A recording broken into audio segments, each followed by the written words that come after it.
Hypocrisy. I'm still on time. You thought I wouldn't do it, and here I am. What's up, y'all? Welcome to Law-Splaining the Interwebs. I am your host, Nick Rekieta of Rekieta Law, a small law firm in central Minnesota. I had everything. I was ready to go. We were set. I was here to be on time. We got it. I may have to get up and go to the bathroom at some point during the stream, but hey, then we get a whiskey peeing lawyer song. So this is all, I count it all as victory and gain. But here we go. Here we go. Yes, I was just over on Good Logic. We were having a discussion, and I'll probably delve into this a little bit here and there. We were having a discussion about schools, about the military, about indoctrination, about brainwashing, about training people, to become something new. And in particular, this is what is being done with your kids. Let's see. Smooth. Oh, shit. Smooth Jazzwee says, cut to the chase. What's your take on defense motion for mistrial today after closing arguments? They have to.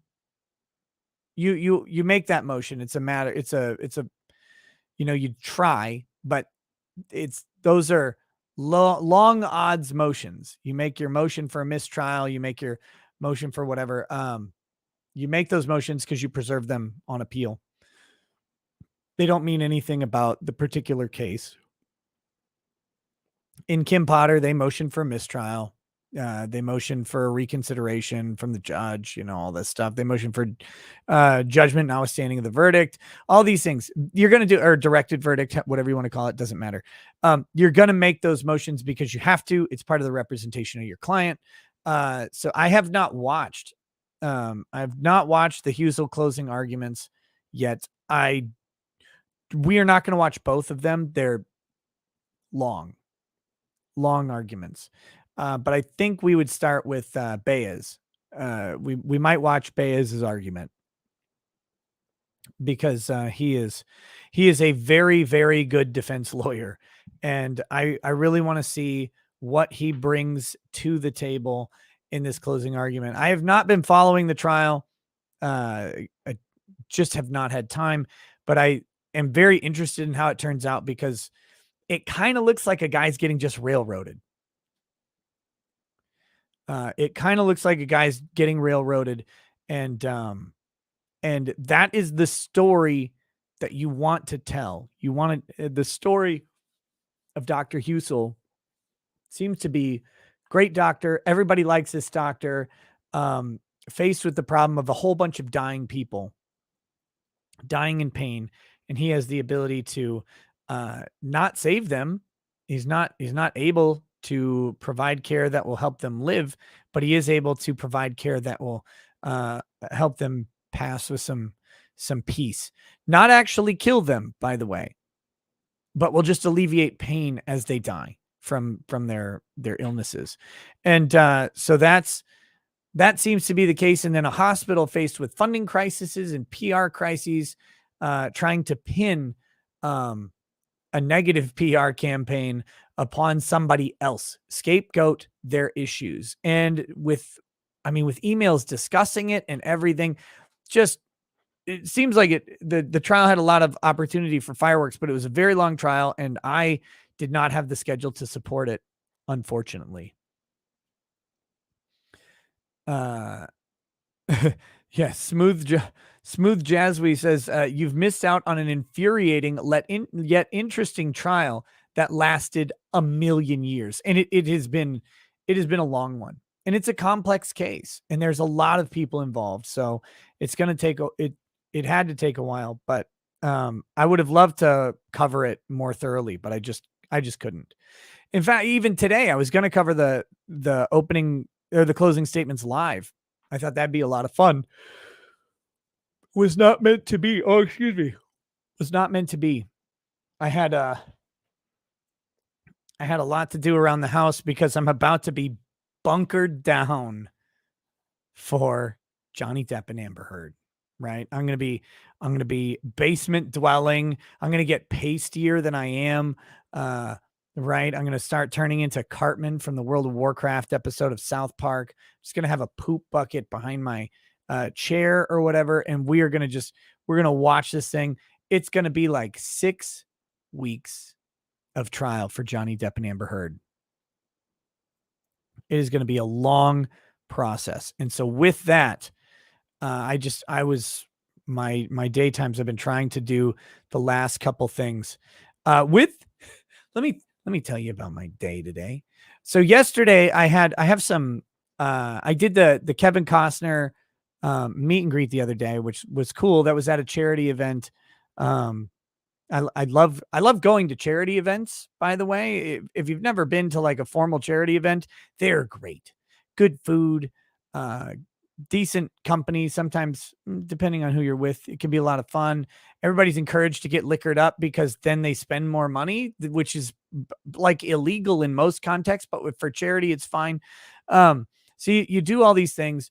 You go, you drink, and you eat some good food, and you talk to people, and you get to dress up and have fun. It's great date night with Lady Rackets.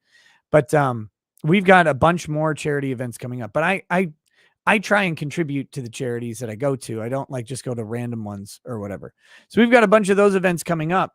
And when I went to Kevin Costner, I put on my suit, which you can see us on Instagram, the picture of me, Lady Raggets, and Kevin Costner.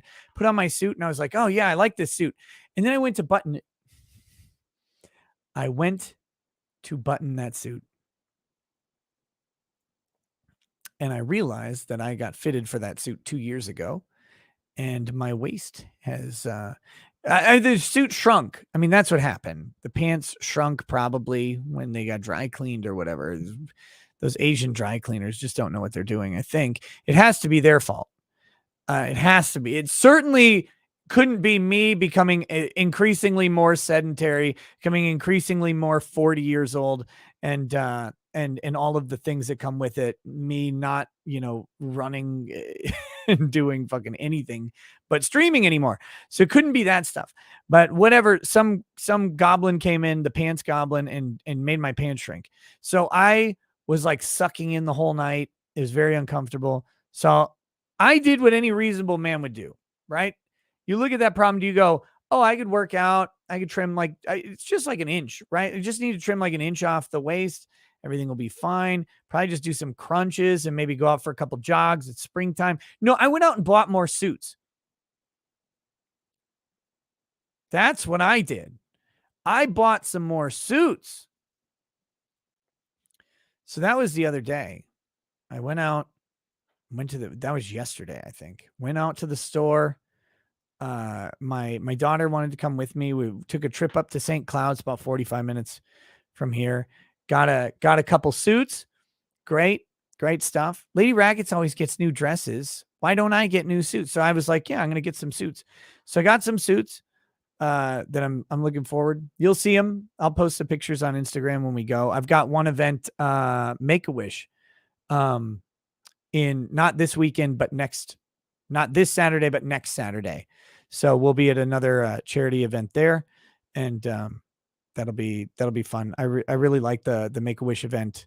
Make-A-Wish Minnesota. It's not the national organization. It's the Minnesota organization. They you get to meet the families that are impacted by serious illness for their kids, and like the relief that they get to go on a trip or to do a thing together that doesn't involve like chemo, right? Because these families are buckled into their kids' illness. They can't do anything else. And then Make-A-Wish comes in and says, hey, we got you. We got you for this thing. And they get to spend a week just not being sick. And it's really cool. I love it. I love what they do. So we're going to Make-A-Wish this in 2 weeks. And so you'll see that posted when we do that. But that being said, so I go out and I bought these suits. The other thing I bought, because I've been thinking about this for a long time, Lady Raggets and I had a TV in our bedroom, and it was a 40-inch TV, 1080p, that I bought on the Black Friday sale after Skyrim was released. That's right, baby. 11/28/11 or whatever. So this thing is, it's 11-year-old discount piece of garbage TV. It was so fucking bad. But we didn't really watch a lot of TV in our room, but lately our kids have taken over the big living room TV that we have, which is super nice, but they're always watching TV in there, and we want to watch, something together, right? Like we want to watch some TV shows or maybe a movie, and so we've been watching on this little shitty TV across the room. So I bought a 75-inch 4K TV, and I bought a mount for it. And I was like, yeah, the 85-inch TV, I had that one mounted. These things are so damn cheap now. It's insane. Like how inexpensive TVs are. It's like, holy shit. So I got this big TV, and and I was like, okay, well, I had someone else mount the last one. The chat made fun of me, right? The chat made fun of me for having someone. They're like, mount it yourself, you stupid, fat, dumb boomer. And I'm like, okay, fine, fuck you. I'll buy this TV mount, this nice one of those like swivel ones that extends out and goes back and tilts and everything. And I'm like, I'll do this. That'll be cool. And I'll mount it. This is a bad plan, people. This is a dumb fucking plan. Don't do this. Pay the $100 to have somebody do it for you. It's $100. Just have somebody else do it. For fuck's sake. What a stupid idea this was. Everybody out there who's like, oh, mount the TV yourself. You know what? You guys can all eat cyanide-laced gasoline for all I care. Fuck you. What? Oh my God. No, we got it hung. It was not a big deal. But like, so I mount the wall plate on, and then I hang the arm on there, and I get the plate backing on the TV, and I'm looking, I'm like, this thing is 75 pounds. And my arms, like, it's wider than my arm span. And I have to, so where it's mounted above an armoire. So we're talking the TV, the midpoint of the TV is 8 feet up because we have like 10-foot ceilings. So it's like probably 7.5 to 8 feet up. And I'm like, oh God, how we have to put this TV up onto a thing. So an armoire. Don't tell me you call it armoire, like because you don't speak French or whatever. It's an armoire. Anyway, so it's not too high. Oh my God, you people. So anyway, I had to do that. So I'm like, Lady Raggeds, by the way, you need to help lift this TV. And she's like, what? Like, get your ass over here. We gotta lift this fucking TV. I was so pissed. So we got it was so the way this works is the top of the TV mount is this like VU shape. Like they can't decide what letter it was, but it's like a V, and you have a matching hook thing on the back of the TV. So all you have to do is get that thing clipped on there. And we got it first try. It was like, oh, thank God. It was super lucky, because if it's a lot of work to get this fucking TV up there. If Drexel was over, it wouldn't have been a big deal, because I would have made him do it by himself. But but it's like, oh my God, what a disaster. So I had to do that. And I had not had my allergy injection lately. So that also my You have no idea. Like, my body is broken down. My body looks like a Detroit bus stop these days. Everything doesn't work. Everything is terrible. There's like Vaseline smeared on parts of it that you're like, what the fuck is even happening? It is it is in shambles. It is in shambles. There's probably bodily fluids left around. You have it's fucking terrible. So with the heat allergy, it's also spring, so like it's not cold outside anymore, so the house is still adjusting to the having all this residual heat because it was cold yesterday but it was not cold today, and so the house is adjusting, so the house is a little warm. And so if I move at all, if I do any physical exertion at all, immediately break out into hives and start having an allergic reaction that it's going to last for an hour. So this starts because you have to drill these pilot holes in there. That's no big deal. But then you have to take these 3.5-inch lag bolts to mount the thing, and you're just cranking on them with a fucking socket wrench for an hour. And I look like a goddamn leper. I expected Paul of Tarsus to come out and like heal my leprosy before I could finish mounting this TV, like convert me to following Jesus Christ. It was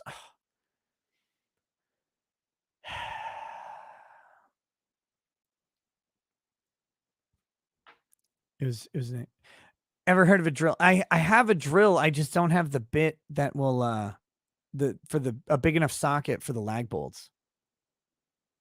So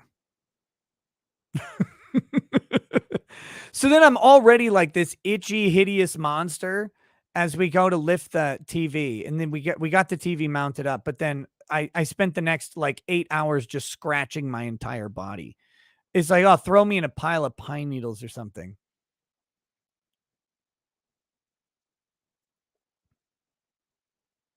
But this is my life now. It's like all these things that used to be not a big deal have become insurmountable chores. They're all these giant fucking obstacles. And it shouldn't be. It should just be, well, lift the damn TV on the nope. Not that simple. Not that simple.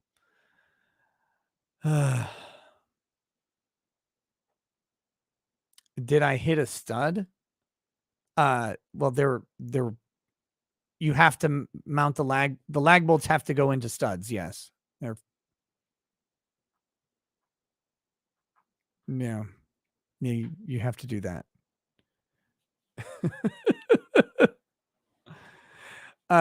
Says when you're Susan, can you post a comment on alt account and then pin it while suspended? I don't think you can pin comments. You can't heart them, you can't like them. It's they cripple you completely.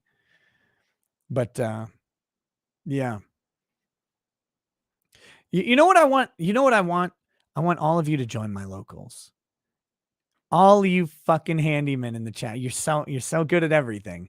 I want all of you to join my locals, and I want videos from all of you fuckers out there talking about how bad I am at things. I want all of you to post you alone mounting a 75-inch TV 7.5 feet up. Just go ahead and do it. I'll wait for those videos to flood into my locals. And you can call me whatever slur you want when you do it. But until you do, eat these nuts, fuckers. I want to do it. I triple dare you. And you can call me all the F slurs you want. Whatever slur. Pick every slur. Let's see it. Let's see it. Look at the lesser man demanding proof. Damn right. Wait till we read tonight's unbreaded. Are you tough enough? It's literally 76.3 pounds without the mount, without the stand. It's 90.2 pounds with the stand. So yeah.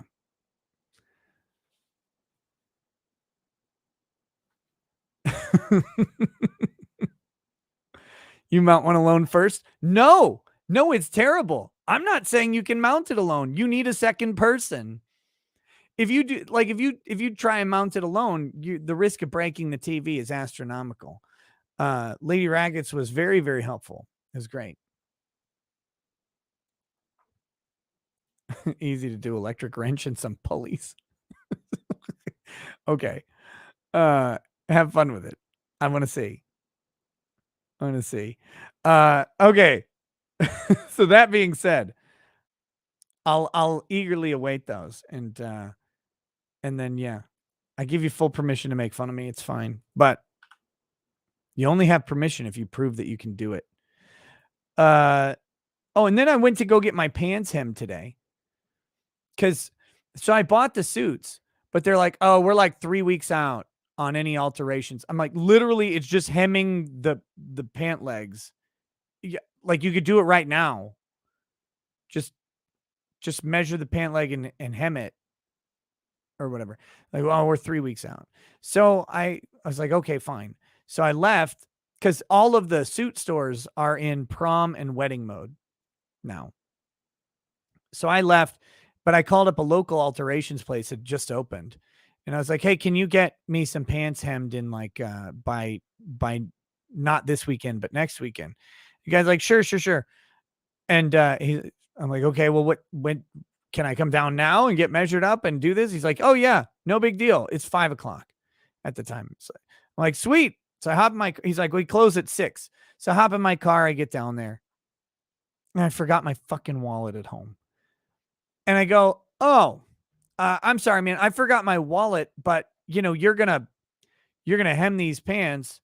So can I just come back and pay you when I pick up the pants? Will that work? And he says, no, prepay only. And like, what the? Are you fucking kidding? Like,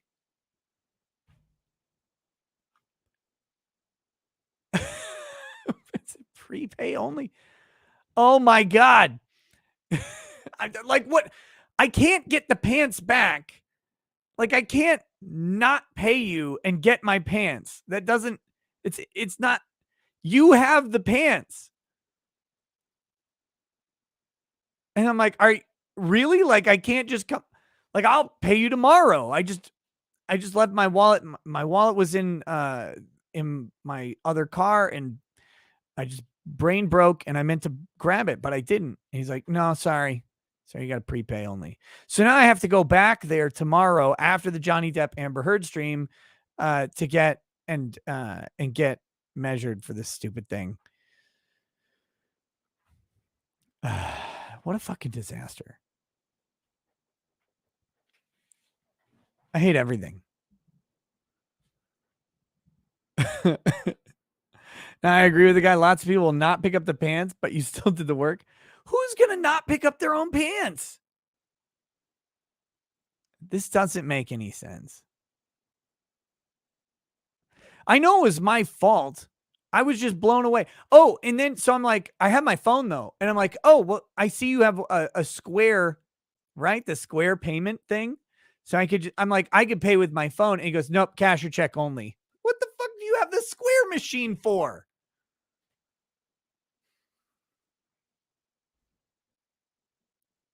Bootleg ass operation.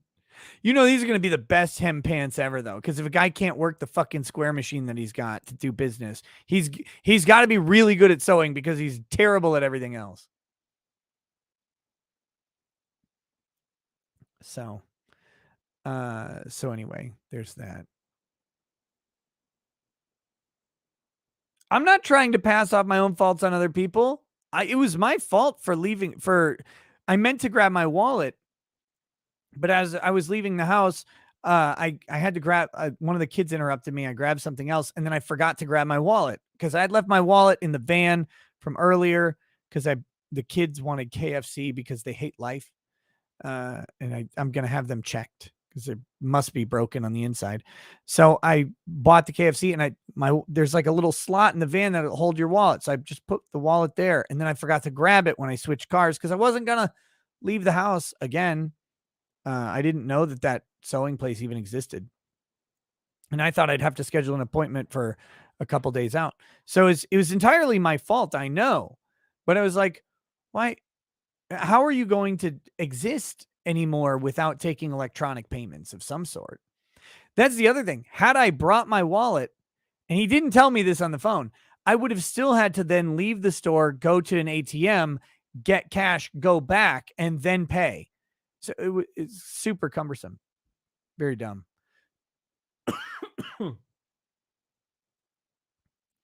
So did you not have your license? No, I drove without a license.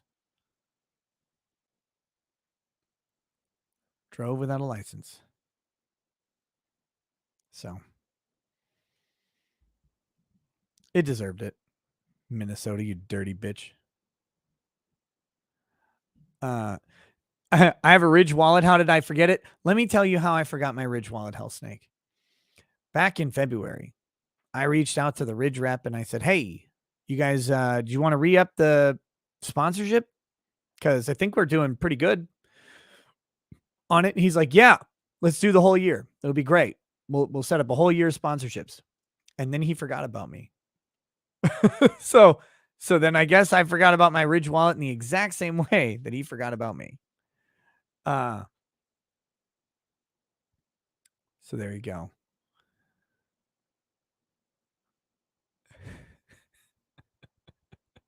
I gotta follow back up with him because he sounded super. He's like, hell yeah, let's do it. Let's get this thing going full year. And I was like, cool. I thought we were gonna do a couple months, but they make a phone case that holds credit cards. Wait. Do you see a case on this phone? Do you see a case on this phone? Phone cases are garbage. Phone cases are terrible. Why didn't you just go to an ATM anyway? I didn't have my wallet. I didn't have a card.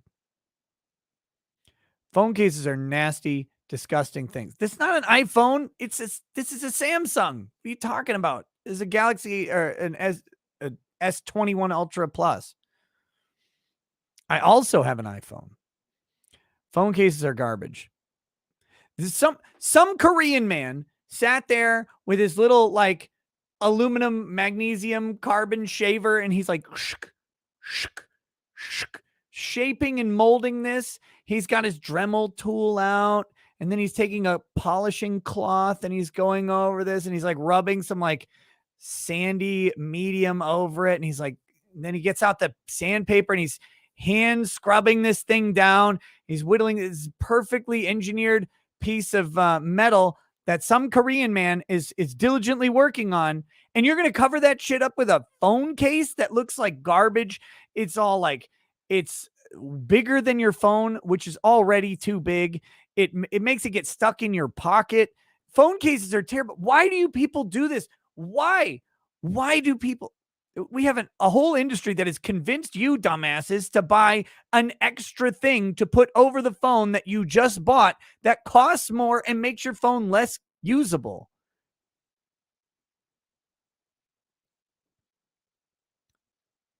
Why would you do that?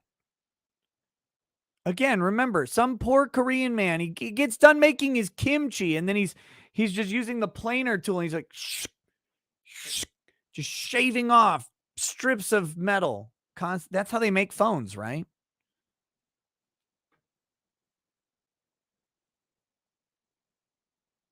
You guys are the suckers telling me, learn to sew. Hey, learn how to not drop your phone. You try that one? Oh, learn to sew. Learn to mount a TV stand. Wait, I got to buy this OtterBox for my phone immediately. I gotta make my phone look like an ugly piece of shit and then shove it in my pocket. Yeah. You guys are simps for the weird, like Chinese knockoff phone case market. Oh, but it's got my Elden Ring character on it. You shut your mouth. You disgust me. Disgust me. I'm not going to unbox the 3090 Ti on this video. What are you talking about, Zergling, you weirdo? Okay, here we go. We got some early super chats I need to hit, and then we'll get into the topics today. Oh, I've made a decision. I do this every so often, but I've made a decision. I am going to start. I'm going to try starting up a second channel that will own, like, all of the short content is going to go over there. That's what we're going to do. Because it's I hate YouTube. I hate its algorithm. That's what we're going to do. Live streams. This will be the live stream channel forever. I made that decision a long time ago, and that's staying. But all the short content I'm going to post over on the alternate channel, because it just needs to be separated. Again, another one. So it's gonna happen. It's gonna happen. Not like the archives channel, no. No. And not like the Ricada Media channel. I mean, this is gonna be, it'll be like the clips of the show, it'll be original content that I create and stuff like that. The same when I say short videos, I mean not live streams. So between 1 minute and 30 minutes, right? Typically. All of those are going to be posted over there. That's it. Because the like YouTube just does not distribute. I hate it. It messes with everything. So all of that's going to be on that channel. That'll be at some point in the future here. But doing live streams messes with the distribution of short videos, and doing short videos messes with the distribution of live streams. And I've tried to make it successful having both in the same channel, and despite my YouTube rep telling me, oh, you can do it, nobody successfully does it. It just doesn't work unless you have unless you are like millions of subscribers. So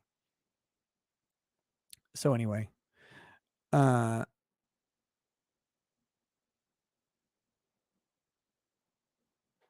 there you go. Law Nerd Clips. No, Law Nerd Clips is their own thing. I mean, they do that. I mean, I guess if they want to talk about, like, if they want to submit a resume or something, they could. But I'm going to create a second channel that does just more general. It'll look like a normal YouTube channel as opposed to a live streaming channel. So it's just how we're going to do it. But anyway, so with that, I just wanted to preview that. I like to just announce things ahead of time when that happened, or when I've made a dumb decision that I'm probably going to regret. I actually don't know if it's going to work, since when my other two channels, my media and archive channel, got yeeted from YouTube, they told me I wasn't allowed to own any YouTube channels at all. I mean, I still have this one. I think there was like a form letter thing. But yeah, so we'll see what happens when I make the new one. I do not believe I am breaking terms of service in any particular way. It was that weird form email that I got that made me very curious if I can even do it. So I'll find out. we'll see. Wait, install the graphics card. I would love to, but I have to have time to install the graphics card and make sure everything is working before the live stream. And I don't know if I'm going to get that done tomorrow. We'll see. Might have to do it after the Johnny Depp stream tomorrow, but before the nighttime stream. But yeah, they're just I would love for the short content I do to get distributed as much as the live stream stuff does. And it should, in all theory, get way more. It should be much broader reach. But it gets less than the live stream stuff, which is very, very weird. But it's just in how the algorithm determines what content is what. It's just how it works. And there's frankly no way around it. So anyway, we'll figure it out as we go. Wolfgang Deo says, calling it now, Nick's going to be late and happy. I was not late, nor was I happy. So get ruined. Wolfgang also says, the lady who is truly alive and not dead lost her grandfather. May we have a toast? I thought it was appropriate to say something. Cheers. I don't know what that means. I don't know who the lady is or how to toast her or her grandfather. Cyrenius Akari says, here's your cookie for being on time. Thank you, Cyrenius. C. Neil says, boot camp separates the she's from the shures. Slosher says, speaking of school choice, if Republicans, oh, by the way, I'm going to have Thursday, my friend Heath, who I've had on the channel before, a good friend. We've been friends since college. He's been on the channel before. If you do not remember, he is an educator. He has been building a charter school with some other people for the past couple years. They operate a charter school. It is growing every year. Every year they max out enrollment. I think they add a grade level every year. It is they use a classical education, classical style teaching. So he does that. He's going to come on Thursday because Minnesota is trying to pass a bill. There's a bill right now which would effectively destroy charter schools. And so there's a public comment period that's coming up. And so we're going to talk to him. He's going to talk to me about the law. We'll talk about other stuff too. But we might do some discussion about just the state of education in the public school system. We'll probably talk about like the Florida and Ohio bills and approaches into education and what that should look like and what kind of challenges, educators who are not piles of garbage face. Is Gunbro ever coming back on my channel? Smitty? I would have Smitty back on at some point, probably. Yeah, I think so. I haven't talked to him in a little bit. But yeah. Oh, and the other thing, I'm strongly considering demodding everybody. That's right. No mods. It's so tempting every single day. I'm like, imagine no moderation. It's easy if you try.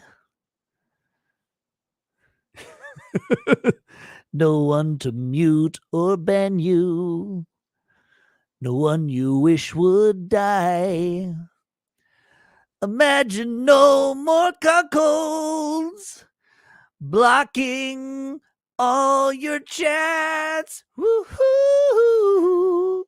You may say I'm a dreamer. Sorry. Oh God. It's got me all. Whew. About to be breaking out into hives pretty soon.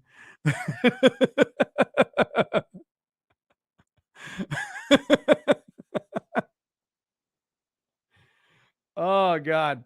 No, isn't conversion therapy banned though? It is. It is.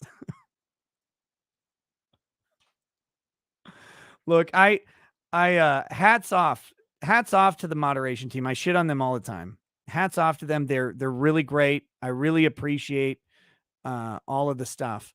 But I have put people that I like and who show up and hang out and watch the show. I've put them into a position to where they're not able to just enjoy the show. And what the hell is that? And I did it for some much needed help as I figured this YouTube thing out. But I think I've got it to where I really don't need that aspect of it. So I'm strongly considering just removing it all because I don't want to put people in that position. I don't want to make Mandy into a man, a gay man or whatever. I don't want to do that.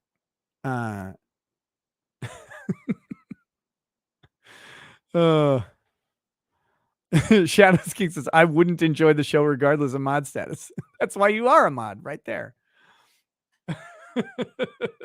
So anyway, I'm mulling over again. Look, I'm like a woman. Clip it. Go ahead. Every couple months, I want to change literally everything all the time. Like it's like, I have to change everything and fuck something up. So that's what's going on. That's been on my mind. That a lot of this stuff has been on my mind a lot lately. How do I make everything worse? And that's what I'm going to do.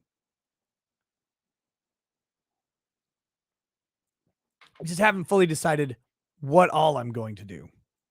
But if you follow the channel long enough, you'll know there's a cycle to these things. And I'm like nesting. Like I'm either pregnant or it's spring, one of the or both. And we'll figure it out. Mega Lone Wolf says, oh wait, shit. Slosher says, speaking of school choice, that's what made me think of it. If Republicans were smart, they would try to pass a bill that would make it illegal for politicians to have kids in private schools. Dems votes against it would say a lot. Is Lady Rackets a beard then? Yes. Has that not been obvious for a long time? Patty Leather says, be Catholic. I think you say that every stream. Mega Lone Wolf 20 says, money for new suit again, because after 6 weeks of Depp versus Heard, you're going to need another set of suits. I'm so glad it's getting warm out, because I really do want to get outside. I really want to get outside. I am so tired of being inside. Every winter in Minnesota is so fucking catastrophically depressing. Just want to get outside. Ann B. Feinstein says, can you please cover the ATF regulations? Yep. And how it will impact gun owners. P.S. I have a 19-inch TV that's 15 years old. I don't want a smart TV, so I'm reluctant to replace it. Yeah, that's fine. I'm not a TV shamer, by the way. The only shaming I do in regards to TV is, one, the chat who can't mount a TV themselves because they're embarrassing pipsqueaks. But two, when I was at Best Buy, that was my tweet the other day. I was at Best Buy and I knew what I wanted. I knew I had measured the space that I had. I was like, okay, I know how tall of a TV I can get. So I just have to find what TV that is. And so it ended up being the 75-inch. And I like Samsung TVs. And my other Samsung TV works really well. So I was like, okay, I'm going to get a 75-inch Samsung TV. It'll be great. The Best Buy guy was in helping the people next to me, and he was trying to sell them the TVs. I think I discussed this yesterday, but it was just when I briefly overheard him say HDR equals high definition resolution, and it's really about making that crispy picture with that HDR. I wanted to gouge my eyes out and shove them in his mouth so I could watch me fist him to death.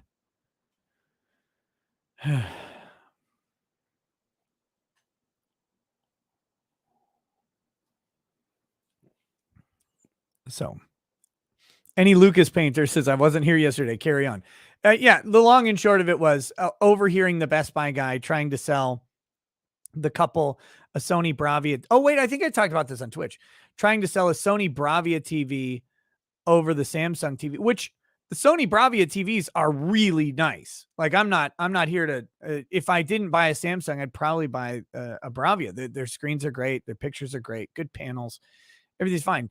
But like, he's like, oh yeah, these over here have the HDR. That's that high definition resolution. Whereas the Samsungs have the QLED. That's something different. And I was like, bro, the Samsungs also have HDR, and QLED is it's a hybrid between regular LED panels and OLED panels. It's like,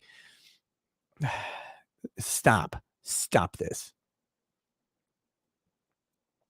Stop it. it was just shit. It was Best Buy, right? You sometimes just get a Best Buy associate who will talk, and if people don't know what they're doing and listen to them, they'll just hear a bunch of shit that ultimately doesn't matter. They were going to get a good TV, and they were going to pay the same amount for either one. They're the same price. It's like they're on the wall, man. Look at that one and look at that one. Just choose which one you like. It's very simple. But yes, HDR has nothing to do with resolution. But it was funny. That's all. I hate being at Best Buy. But yeah, so that's the only shaming I do. I shame the Best Buy employees And I shame you girly armed people out there who can't mount TVs by yourself. Tall Skinny Geek says this story is proof that Attorney Tom is the tall one. I've never seen Attorney Tom mount anything. I have seen an anime girl mount Attorney Tom though. So that's what I'm saying. Renee Villarreal says installing that TV made you feel like a little person getting cereal. It's true. It's true. Vienna waits for you says, I'm looking forward to the Depp versus Amber trial. I want to hear all about how Depp got the crap kicked out of him by Amber while talking tough about shooting Trump. Then I want the jury to rule in favor of Depp. That's the right attitude right there. That's the right attitude. Robert Stratton picks her. It didn't happen. Didn't you see Attorney Tom? He posted, or I think he came on my show and showed the picture of him getting stepped on by the anime girl.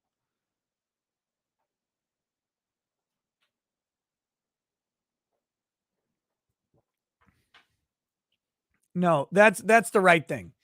Johnny Depp is not a perfect man. He's not like a good guy. He's not an ally or anything. He's not politically aligned. He's not ideologically aligned. He probably would hate someone like me. I don't know if that's true. Actually, maybe that's unfair. He's a guy and he's a product of Hollywood. But that does not mean that some chick gets to ruin his life and make him into a monster that he isn't. And that is and utilize all of the leverage and privilege and power that she has to destroy someone like Johnny Depp. Like you're never going to agree with the politics of 99.9% of people who make your entertainment, but that doesn't mean that they need to be railroaded. And what she has done makes her look like she appears to be a giant pile of shit, and those belong in Depp's bed, not in court or whatever. Not winning in court. Squizgar says, "Have you tried not being bitch made?" No, I'll give that a shot. Can you look? I could Google it, but if you have a YouTube video or whatever on how to not be bitch made, that would be good. Probably by Infinite Elge Intensity. Corrections 101 says, "Did you murder Drex? Where the F is he?" No, I didn't murder Drex, but my Dallas trip kind of threw a bunch of stuff off. He was just this past weekend, he was down with his wife in Alabama or whatever. And then I think he said he might come out this coming weekend. Not sure.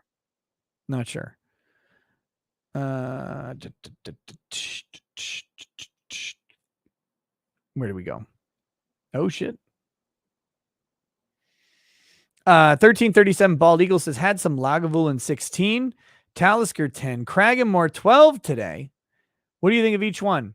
Lagavulin 16 is probably still my favorite. Like if I had one bottle to buy for you have to buy a bottle of scotch for the rest of your life. Like and this is the only one you got. It'd probably be a Lagavulin 16. It's a little expensive, but it's not that expensive. It's really good. And it's stable. So I love Lagavulin 16. High rated favorite of mine. Talisker 10 is a great Isla whiskey that is not very expensive. It's a good one. Very big fan. Cragganmore 12 I have had, but I couldn't tell you anything about it anymore. So I would say it's rather unremarkable. That umbrella guy says, is in the chat. What's up, Tug? Tug will be on with me, I think, tomorrow for the opening statements in Amber Heard and Johnny Depp. And then he'll be invited on, the shows that he can make for the trial as well. He's a busy guy himself, but he'll be certainly invited. He'll be on tomorrow, I believe. So it should be fine. Talisker, no, Talisker's not Isla, but it's like Isle of Skye or something similar. Talisker 10 is good. It's smoky. It's peaty. Get some.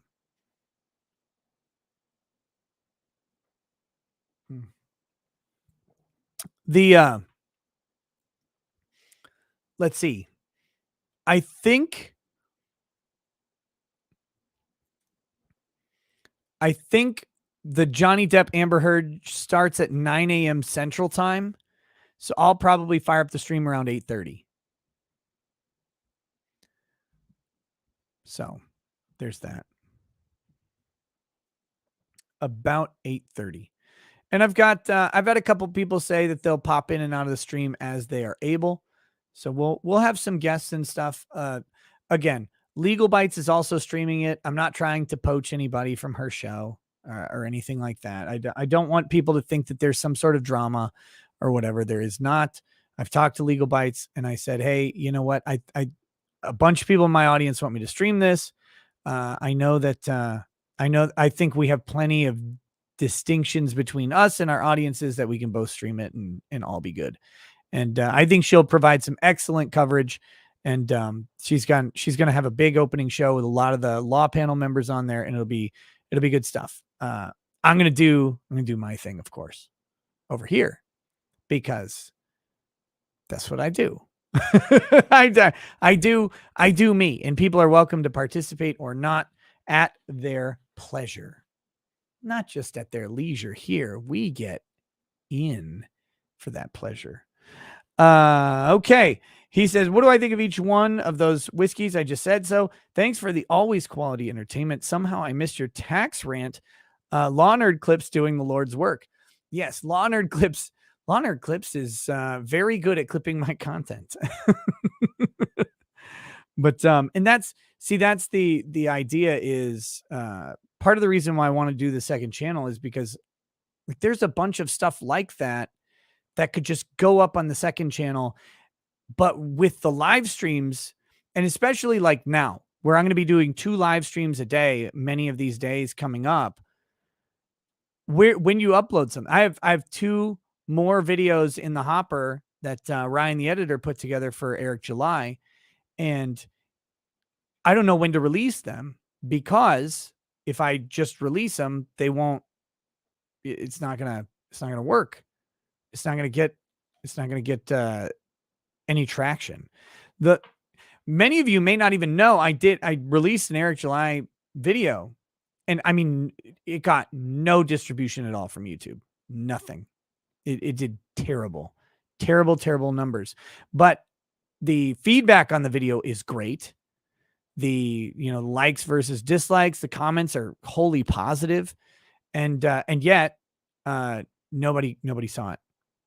So yeah, we're looking to make a channel where we can just be posting lots more content over there and not have it mess with the live stream stuff, not have it interfere with it. So okay. Preserving Light. It was not a live stream, but it was clipped out of a live stream. And the live stream with me and Eric July, you can find it, Ricada Eric July, on YouTube, and you'll find it. It's great. Love that guy. Full gay. Jiffy the Magic Elf says, being a 40-year-old fossil myself, I've learned all too well that the struggle isn't worth the money you save versus having someone else do whatever you need done. Also, quit whining, you baby. Look, I just should have had someone do it. That's all. That's it. I learned my lesson. I didn't want to wait, right? I didn't want to wait like the extra 2 days. It's my own fault.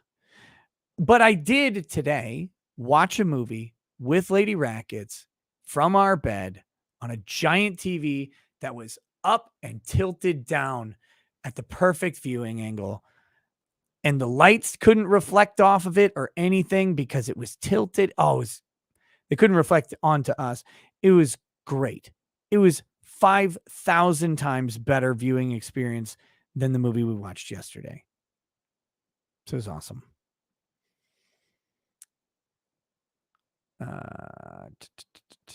They watched Futabu. What the fuck is Futabu?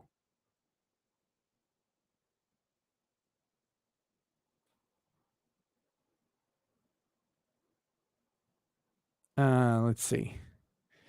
Joe says, imagine driving without your wallet and driver's license. I never do it. I have my wallet with me all the time, and my brain just broke, and I left it at home. Teleco Friedman, what did it cost? What do you mean, what did it cost? What did it cost me to watch a movie? A couple bucks. Razor 390 says, we can see who wears the pants in this customer tailor relationship. Let's talk about prepping. Says, who's going to not pick up pants? What about an incriminating laptop? Ooh. He never, but he's immune. Do you think Hunter Biden would leave pants at a tailor? Like, we know Hunter Biden would leave a laptop at a computer repair shop, but do you think for a moment, and think about this real hard, do you think for a moment he would leave a pair of suit pants at a tailor? One, I bet Hunter Biden's suit pants cost more than a laptop.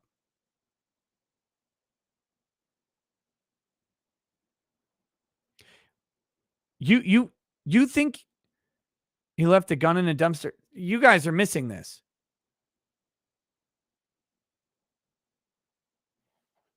Absolutely, Hunter Biden would not leave a pair of suit pants at a tailor. No way. Not a chance. Trust me on this.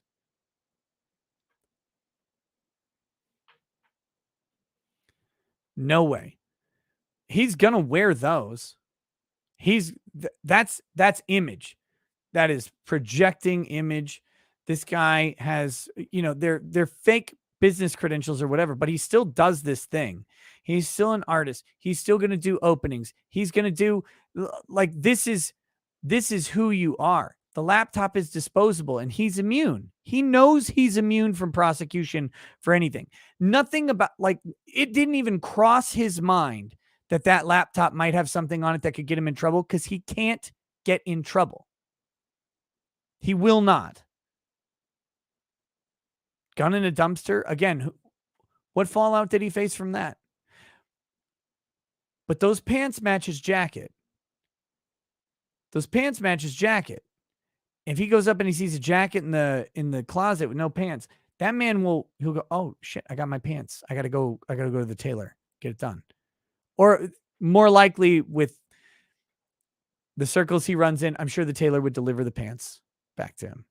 There's no way Hunter Biden would leave a pair of pants at a tailor. Not a chance. I promise you. I know people like this.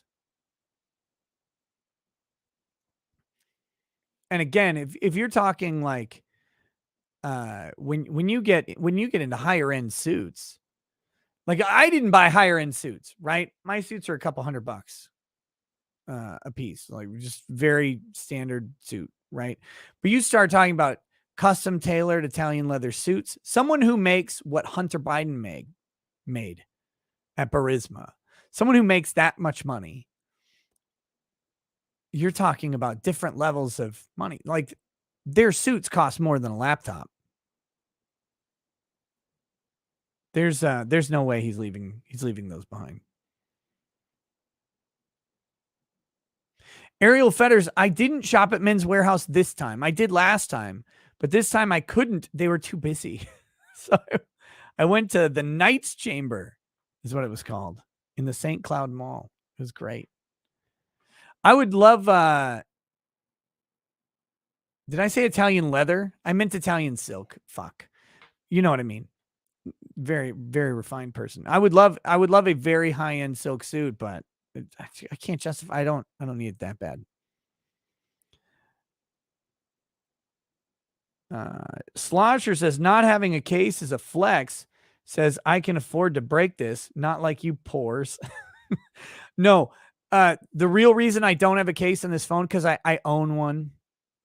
I got suckered into buying one. I hated every second of having it, but I took it off because I carry two phones. I carry a business phone and a personal phone, like a drug dealer.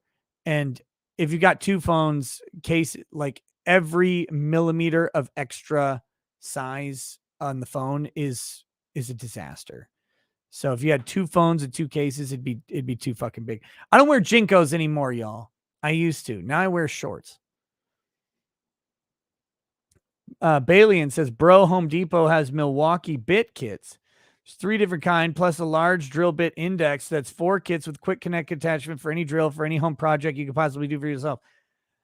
I don't do that many, though, and I didn't have one, and I didn't have time to go to Home Depot to buy one.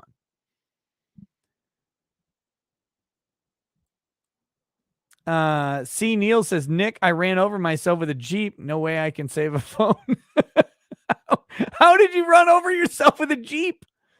Dark Luge G says, bold talk for someone in throwing distance of my Sonim XP8. What the fuck's a Sonim XP8? What is this?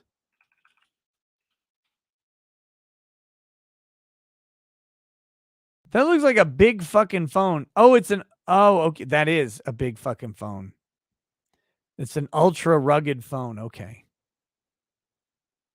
Gotcha.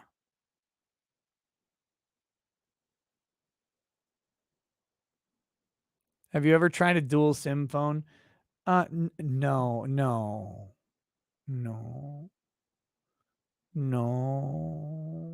I don't like it. Pablo Rodriguez says, hey, Nick, can I get a toast to my girlfriend of 6 months? She won't see this. I just want people to know that she is amazing. I mean, if that's Pablo, if that's what you want, then I can. Good night, Kalinka Pavlova. Have a good time listening to your book. We're going to have this Booker's 2021 Booker's for you. For Pablo Rodriguez. By the way, had a guy from my Discord. Is today Monday? Yeah, yesterday was Sunday. Had a guy from my Discord come out. He was a over the road trucker. Came through Spicer yesterday. Got to go to the local bar, have a couple drinks with him. Was cool. Very cool. Got to hang out and chat for a bit. Always fun. If you guys are ever in the Spicer area, hit me up. I'm happy to meet people at a bar or whatever, have a drink, have some lunch. Depends on the time of day, of course. You know, and if I have time, I'm happy to do that. So if you're ever in the area, let me know. To Pablo Rodriguez's girlfriend, who will not ever see this toast. So we can say all the good and bad stuff about her. 6 months. 6 months to Mrs. Pablo. And he's overjoyed and elated. He has found someone that he is connected with. And that connection is enough that he wants to tell people about it, even though it's not her. And that's something cool. I'm glad for Pablo. I hope that this 6-month relationship develops into a longer relationship that is fruitful for him, fruitful for her, and may they make many babies. Cheers to Pablo's girlfriend. Hopefully she isn't fat. Aiden Bergen says, Nick, I am not ready for the Johnny Depp trial. I'm going to be playing catch up after streams due to my sleep schedule. Man, I'm not ready for it either. But we're going to have it. We're going to have it here. It's on us. Corey Cass says, if you have a heat allergy, why did you get a 3090 Ti? It's going to pump 450 watts of heat right into your room. It's enough to overpower AC. It is not. It is not enough to overpower AC. I don't buy into that shit. Soldat says, defund the Jannies. Andrew Wars Snowboard says, please rank from tallest to shortest. Attorney Tom, Ralph, Clay Early, and me.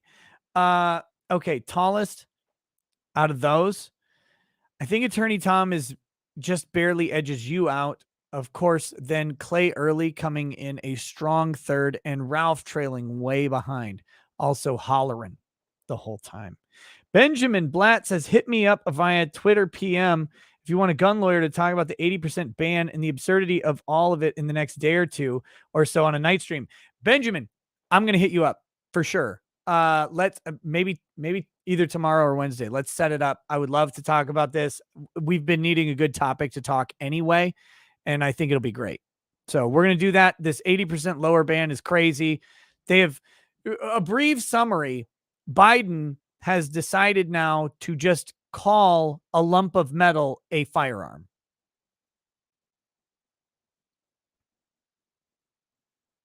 There you go. That's what's going on. That's what's going on. Nate Moe says, "Hey Nick, not sure you've heard of him. Matt Christensen and his politics align with yours." I have heard of Matt Christensen. Yep. He was the beta from Beauty and the Beta, right?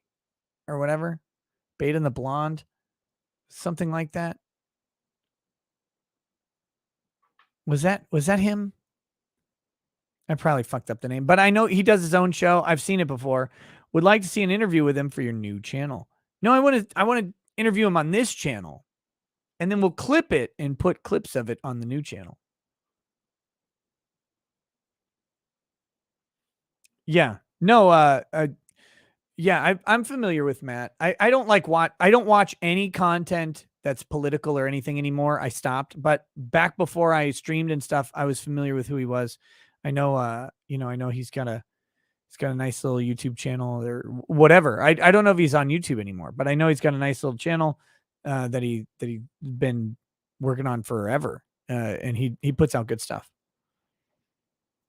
Blazing Gamer says you should call your other channel Nick Bits. But then so many people would want them in their mouth. Okay. Holy shit. I have spent a lot of time not doing the topics of the show. Let me do this a little bit. Chief Slinging Beef. Yeah. I mean, I would love to talk to Matt. I think he's an interesting dude. Always happy to meet new people too. I think what we need to do is go kind of in reverse order. We're going to talk about this. I've already covered Depp versus Heard. It's coming tomorrow morning. I'll probably be starting at 8:30 a.m. Central Time ish, 8:30 ish. I do those for trials. I set the time at 8:30 to give myself a buffer time. I really want to be there by 9 when the trial is supposed to start. That's the goal. And so I set it at 8:30, but it's really like 8:30 to 8:45 is the target.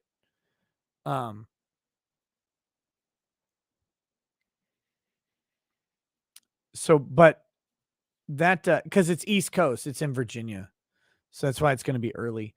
Let's start with this. No one trusts the media. No one trusts the media bit. This was Joe Neerman fucking comes out and he hijacks this story that I wanted to talk about.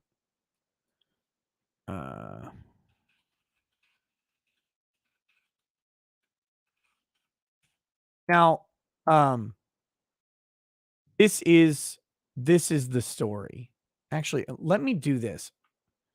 Show you on Google search results here. Look at this. Ex-prosecutor says Donald Trump is guilty of numerous felony. Oh, so that's gone. This is a different thing. That's Mark Pomerantz. Oh shit, this is a different story. But look at the uniformity of the media though. Mark Pomerantz, by the way, resigned because his boss wouldn't file charges. That's what this story is about. This is not what we're actually talking about. So give me just a second.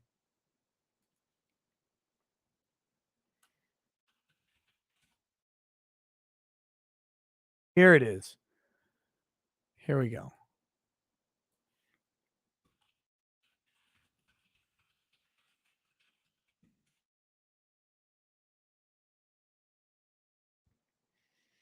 This is Glenn Kirshner is who we're talking about. So here, let's check this out. If we go to the news stories, this is what we need to show. Ex-prosecutor says Ivanka Trump incriminated her father for Jan 6. Ivanka Trump incriminated her father with January 6 testimony, Glenn Kirshner. Ivanka Trump's January 6 testimony certainly helpful, Liz Cheney says. Why Ivanka Trump's Jan 6 testimony is so important. They're all talking about Ivanka's January 6 testimony. All right. This is it. This is it. So let me make sure I can actually pull up this thing. But yeah, this is Glenn Kirshner. He's a former federal prosecutor. And he is convinced that her January 6th or her testimony about January 6th has incriminated Donald Trump, which means made him criminally liable for something.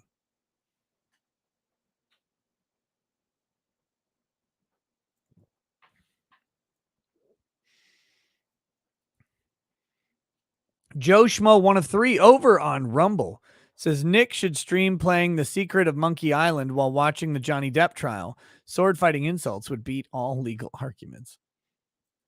And then Johnny.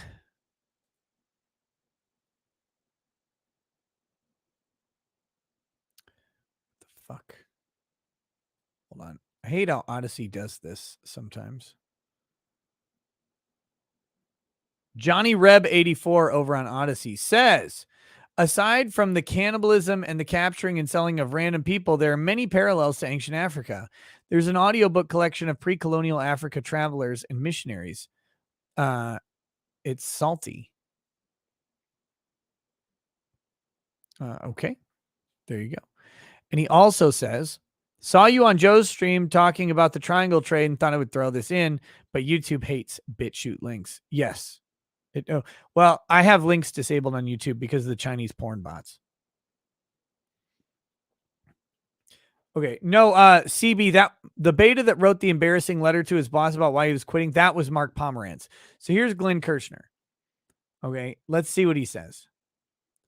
Look at Ivanka looking sharp here. Good. She's got a strong lady chin. Good job. Donald, of course, is here being, you fired. Just kidding, sweetie. Ivanka Trump has been cooperating with the committee investigating the Capitol riot.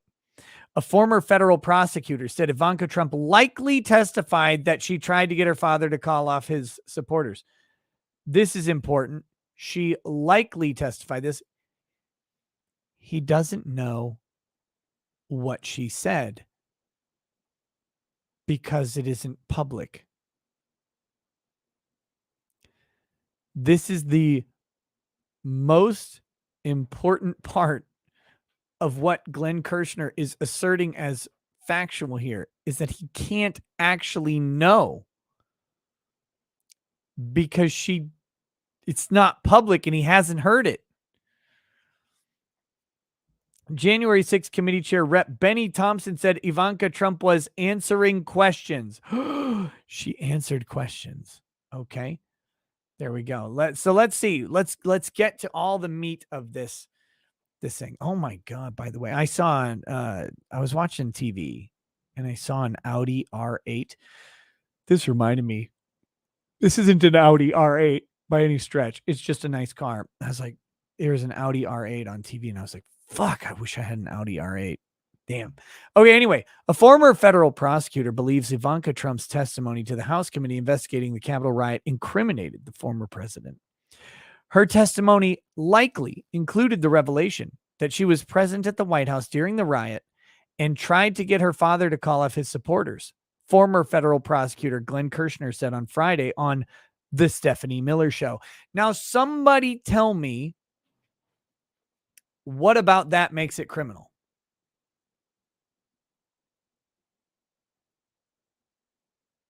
What is criminal that Ivanka goes in and says, "Hey, Dad, can you call off this crazy crowd?" He's like, "I've never even heard of a crowd. What kind of crowd is it? Is it a wonderful crowd? Is it a terrible crowd?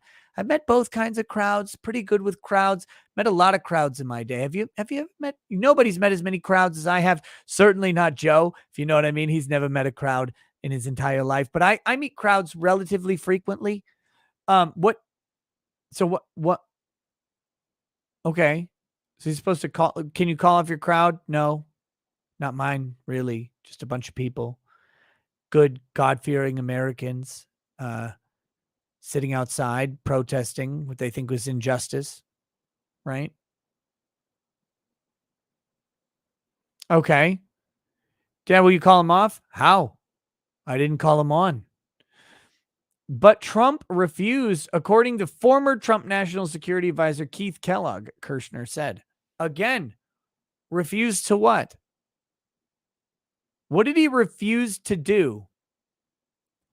Hey, look, everyone, it'd be wonderful if you went home. He actually did eventually tweet something like that, like, please respect law enforcement, blah, blah, blah, blah. But what was he supposed to do? He's not the commander of the crowd.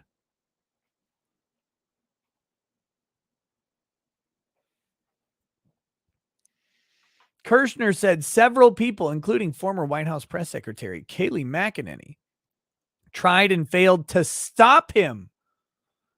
Stop him from what? Notice what Business Insider does there. They say they tried and failed to stop him, and you go, oh man, he had to be stopped. No, they tried and failed to start him. Remember, they wanted him to stop the crowd. They didn't want him to stop whatever he was. He didn't do anything. This is the subtle lie of the press. And it's very, very subtle. Look at how they did that. Stop him. It doesn't make any sense in this context. Tried to get her father to call off his supporters. That's not stopping him. Trump refused. So were they trying to stop him from refusing? I guess. Maybe. But stop implies proaction. But he doesn't have proaction here. There's no evidence that Donald Trump instigated or incited this riot. They've tried. They couldn't do it. They couldn't put it together. They couldn't even put up a cogent argument about it. Ivanka tried and failed, so we sent her back into the Oval Office a second time because she can be pretty tenacious. And she couldn't get her father to stop the attack on the Capitol, Kirshner said, citing Kellogg. Oh, okay. This is Glenn Kirshner, by the way, not Jared Kushner or whatever. It's Glenn Kirshner. That is a president in a very real way waging war against the United States. Again, somebody fucking tell me how. How on earth is this in any way waging war against the United States? It's obviously not. Because Trump didn't instigate it. They have not shown. I guess it's theoretically possible he did. Show me the text messages. Show me the call logs. Show me where Trump had a secret meeting. The Proud Boys and a bunch of other wonderful Americans. Enrique Tarrio, not as white as I thought. Show me where he has these meetings where the president of the United States meets with internet riffraff and tells them to go in and overthrow Congress. Show me that, please. Because that's what you need to do to show that he was waging war against the United States. If you don't got that and you simply say Trump refused to send a tweet that Ivanka demanded of him, that's not war. It's not even close.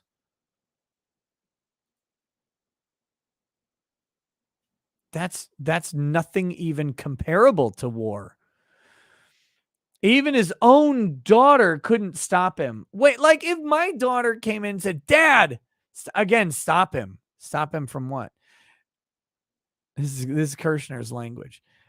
If Dad, send a tweet now. Why? Look, my daughter's actually funny, so she would probably come up with a funny reason for me to send a funny tweet, and then I'd probably do it. But Ivanka doesn't look as funny. Like, Ivanka's not funny. Right? She's like graceful and elegant or whatever. So I'm still trying to figure this out. That is deeply incriminating information. Presumably, it's been provided by Ivanka under oath to the January 6th committee. And if I were prosecuting the case, she would be one of the very early witnesses I called. What crime, Glenn? What crime? What crime are you going to prosecute? Because you have to have elements to a criminal act, and you don't have one. Trump not stopping the crowd isn't a crime. You know who else didn't stop the crowd that day, by the way? Does anybody else? Anybody want to take some guesses on who didn't stop the crowd that day that presumably could have? Capitol Police Chief, I guess. Nancy Pelosi. Mitch McConnell. Mitch McConnell. Or who's the new one? Chuck Schumer. The mayor of Washington, D.C., who could have called in the National Guard because Trump authorized in advance the deployment of the National Guard and delegated the deployment because he would be giving a speech, delegated the deployment down to someone else. I believe the mayor of DC or the acting, like one of the local acting generals, or maybe the chief of police. I don't know. Just anybody. The Capitol Police themselves could have stopped the riot, but didn't. Right. So if it's incriminating that he didn't stop them, what's the criminal aspect of it? The criminal aspect, because we don't criminalize people for failure to prevent. We criminalize people who do the thing. And in this case, Donald Trump would have had to cause the thing that he then failed to prevent. That's how you get there. That's how you get there. You cause a thing, and then you have an opportunity to shut it down. Then you have to shut it down, or ultimately the thing goes through that you caused. But it's not the failure to shut it down that is the problem. It's the fact that you caused it. You failed to shut it down, yes, but you caused it in the first place also. That's the criminal act. It's unclear what Trump said during her 8-hour testimony last week, but committee chair Benny Thompson on Tuesday said she was answering questions. I mean, not in broad, chatty terms, but she's answering questions, Thompson told reporters. I don't know if you guys know who Benny Thompson is, but Benny Thompson's an idiot. Benny Thompson was actually suing Donald Trump in a civil lawsuit over the January 6th thing, but he was forced to withdraw from that lawsuit when he got assigned to the January 6th committee because suddenly it became a conflict of interest. So he withdrew from that lawsuit. That lawsuit, he's lucky to have withdrawn from it. That one's a stinker. The Capitol riot left 5 people, including 1 police officer, dead. Kinda that police officer died later of something else. Ashley Babbitt died from getting shot by a Capitol police officer.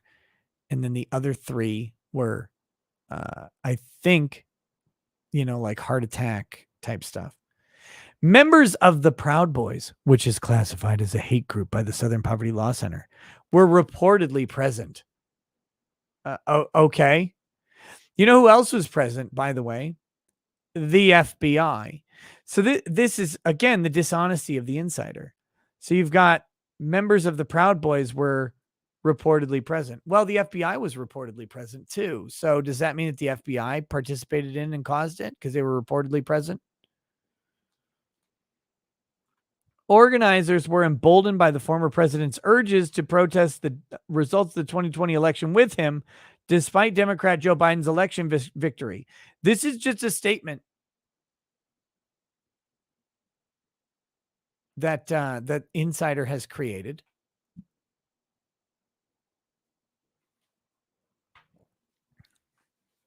Where's your sourcing on this? While members of Congress were meeting inside the Capitol building, day to certify the results, supporters organized an attempted coup and stormed the Capitol building. Again, I didn't see an attempted coup, but maybe they did. That's the end of the story right there. That's it. So what does this story actually say? When you get down to it, what does this story say? This story literally says nothing. It's all in the headline, and the headline's a lie. I mean, the headline's not a lie in the fact that Glenn Kirshner did say these things, right? He said this, and that's the headline. A former federal prosecutor said. Okay, he said it. What does that mean? It doesn't mean anything. Because, look, here, check this out. Joe Biden routinely has sex with 4-year-olds at his Delaware home when he takes vacation days from the White House and doesn't remember because of his dementia. So Jill Biden films Joe Biden having sex with 4-year-olds so that when Joe's dementia strikes, Jill can play the video And that way, it's like Drew Barrymore in 50 First Dates, except Drew Barrymore is Joe Biden and Sean Astin is a 4-year-old that Joe Biden is having sex with. Okay, now you can say Minnesota attorney said this. Minnesota attorney said the thing I just said. Does that make it true? No. Now, I mean, I don't know if it's true. I don't know what Joe's into. Joe's a creep. Like, obviously, he's sniffing kids all over the place, whatever he's doing. But I made that one up. If it happens to be true, it's just coincidental. But it doesn't make it more or less true because I said it. And Glenn Kirshner saying this doesn't make this true. He hasn't even heard her testimony. This article is literally nothing. But it's case study number 750,000 as to here's how Trump will finally be. He'll finally be prosecuted for his crimes. Thank God. We've all been waiting. We've all been waiting since 2016 when it was definitely going to happen. Every single day since he announced his presidential run. The day Donald Trump announced running for president seriously on the Republican ticket was the day that Donald Trump was going to be arrested for his sins ad nauseum. Every single day after that became the new day. Still haven't. They still haven't. They've had all of this. They've known this January 6th stuff forever. They can't do it. They've had his tax stuff forever. They got his tax stuff. The Manhattan prosecutors got his tax stuff. The Congress wasn't able to get Trump's tax stuff, but the prosecution was able to get Trump's tax stuff eventually. They've had it for a while. They still can't find any criminal activity. They can't charge this man. And they should be able to. I guarantee you Trump has committed a crime. Like I because I guarantee you, so have you, so have I. Like, we may not even have known it. There is a criminal act.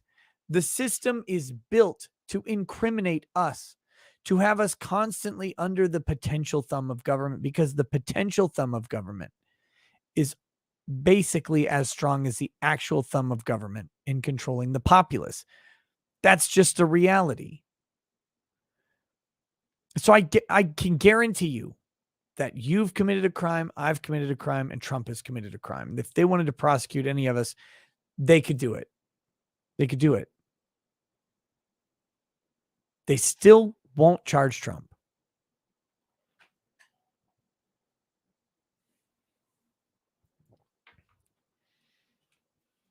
I want him to. Like, I want him to just do it. Just shoot your shot. Bust your nut. Whatever you're going to do. Just fucking do it. Stop talking about us.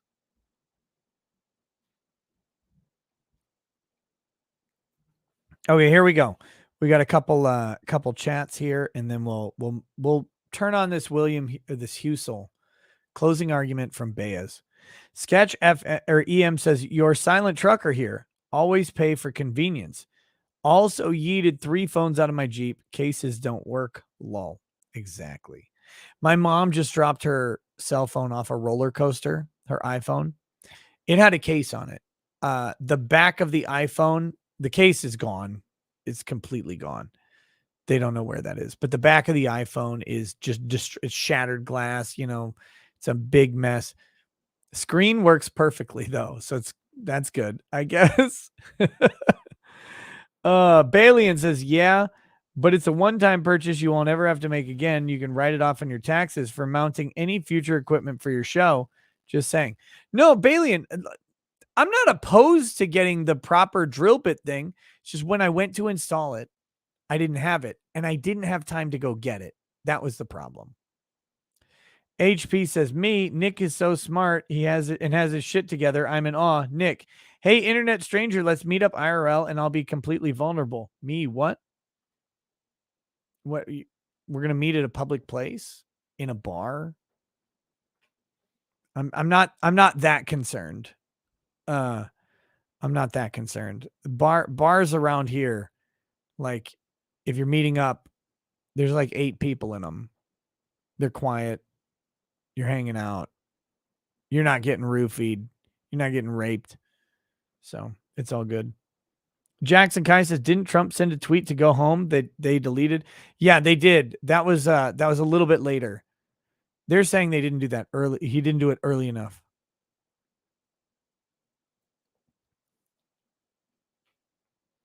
Hey, Jonathan Burton, I'm gonna say this. I'm gonna say this with love. Stop spamming the same shit in all caps all the time. Not because I'll ban you, but because you're fucking retarded.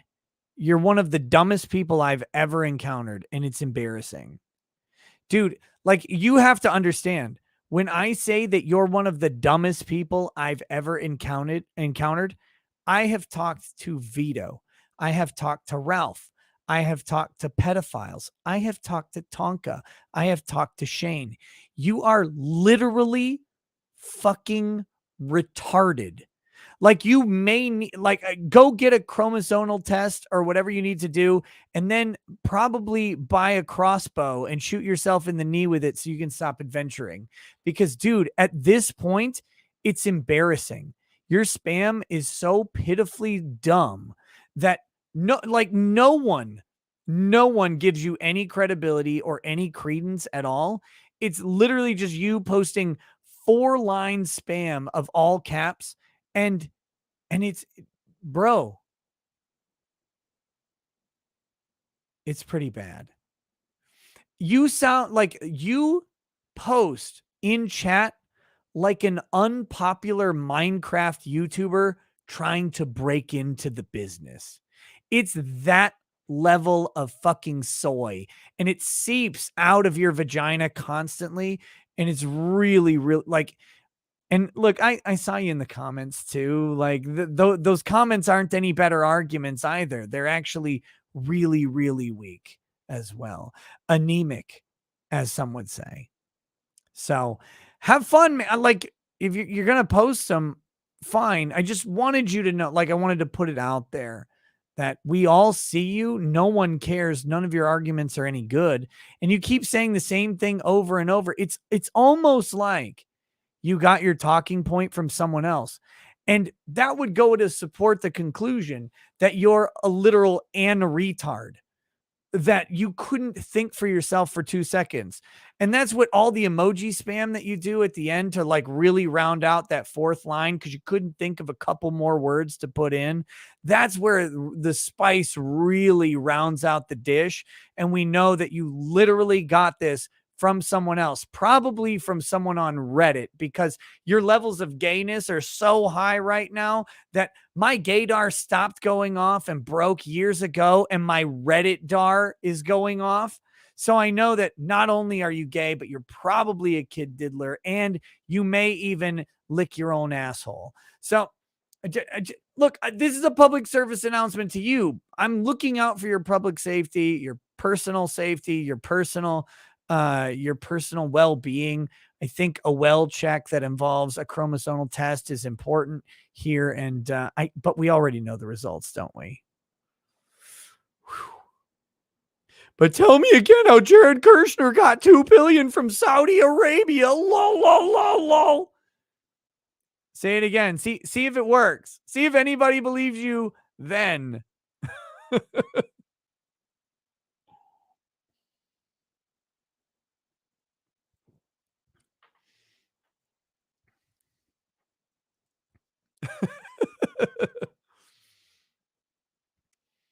Oh my goodness. Okay. Okay. let's uh let's do this. Let's do this. Let's do this Husel thing.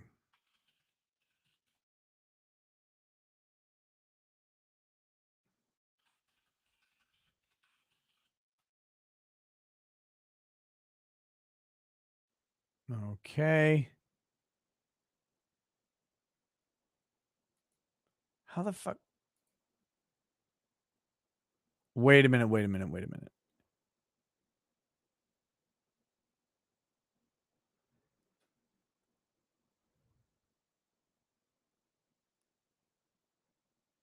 Is Baez's closing argument is 3 fucking hours long?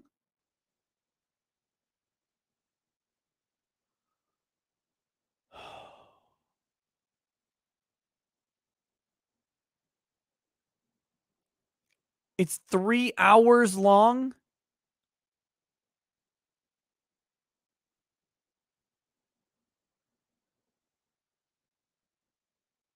Holy shit. Well, we'll start it. We're not going to finish this. I'm not doing 3 hours of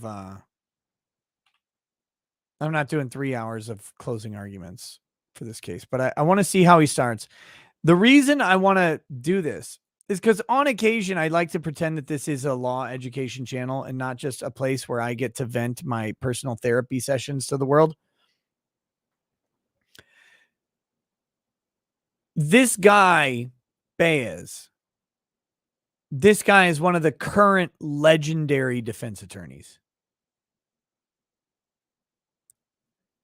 And so I'm not going to double speed it. No, you got to see how he does it. You got to see how he does it. All right. You got to see what he does, how he says it, how he delivers his message, how he starts to build the story. We're not going to watch the whole thing. We'll watch a little bit of it though, because I think it'll be good. Oh shit. I got to get the audio on there. All right, here we go. Here we go. Here we go.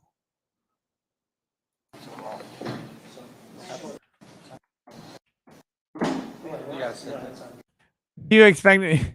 He's like he's gonna sit there. He's gonna be like,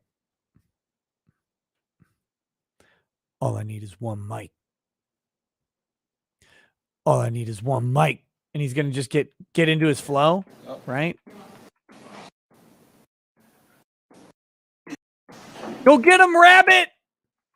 Mr. Baez, are you ready to proceed? The judge. Hold on. Look at this judge. This judge, you could tell on the break, the judge went and drank an entire fifth of vodka. Ladies and gentlemen of the jury, I hope you had a wonderful lunch. Mr. Baez, are you ready to proceed? Yes, sir. Go ahead. Please support. Okay, look at this guy.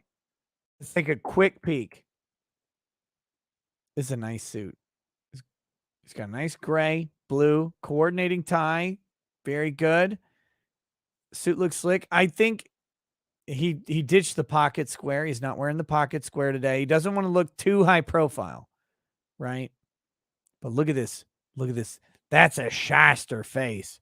That's good. This guy knows he's about to sell them the greatest QVC product they've ever had. Good afternoon, ladies and gentlemen. Welcome back. First off, I too want to join Mr. Zeiner in thanking you for your service in this case. Both sides know it was no small task. And it's interesting because I've often said for a long time that jury duty is kind of like the worst job in the world. You have to sit here for 8 hours a day. And sometimes when we go off and speak in secret behind your back, it's not really behind your back. You have to sit next to someone who you don't know. They're complete strangers, and the only thing you have in common, you can't talk about. So it's understandable the sacrifice that you guys have made.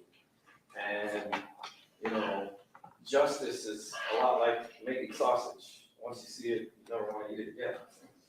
It's kind of like that. It's not a scripted event. Look, you show me how sausage. I don't fucking care. I'll eat that shit all day. And things don't always go smoothly, especially when two sides see things very differently. So for that reason, it's this part of our presentation is a little different because I think there could be times during the case where you saw things come out and you weren't really sure. Louder. I have it boosted quite a fucking bit, so I'll boost it the rest of the way. I thought it was pretty loud, but we'll crank it up to 600. Max out here, 600 up there. Look, StreamYard still you guys don't, I know nobody believes me, and I'm always the stupid boomer who just can't figure it out. StreamYard does post-processing of audio that is not controllable by me. I can only do my best.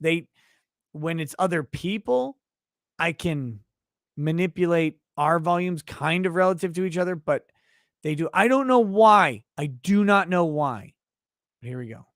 Sure, what's the point of that? Or what are they trying to show us? I don't get it. And as artfully as we think we are, as lawyers, it just doesn't make sense. Sometimes we have to help you connect the dots and show you what it is that we're referring to, or certain pieces of evidence came in, and I plan on doing that this afternoon. Over one of the weekends, I was sitting here thinking, how do I want to explain some of the constitutional principles to you? Okay, I'm not going to do this. I'm going to do this a million times. I'm not going to do this a million times. I want you to notice something about his approach, because and this is what I'm noticing right now. His approach to discussion with the jury right now is very conversational. And you know what it sounds like to me? It sounds like how I talk about. He's like, look, this weekend I was sitting at home and I was thinking about this, and I wanted to tell you guys, I wanted to engage with you about how this thing works and what we've actually been doing here.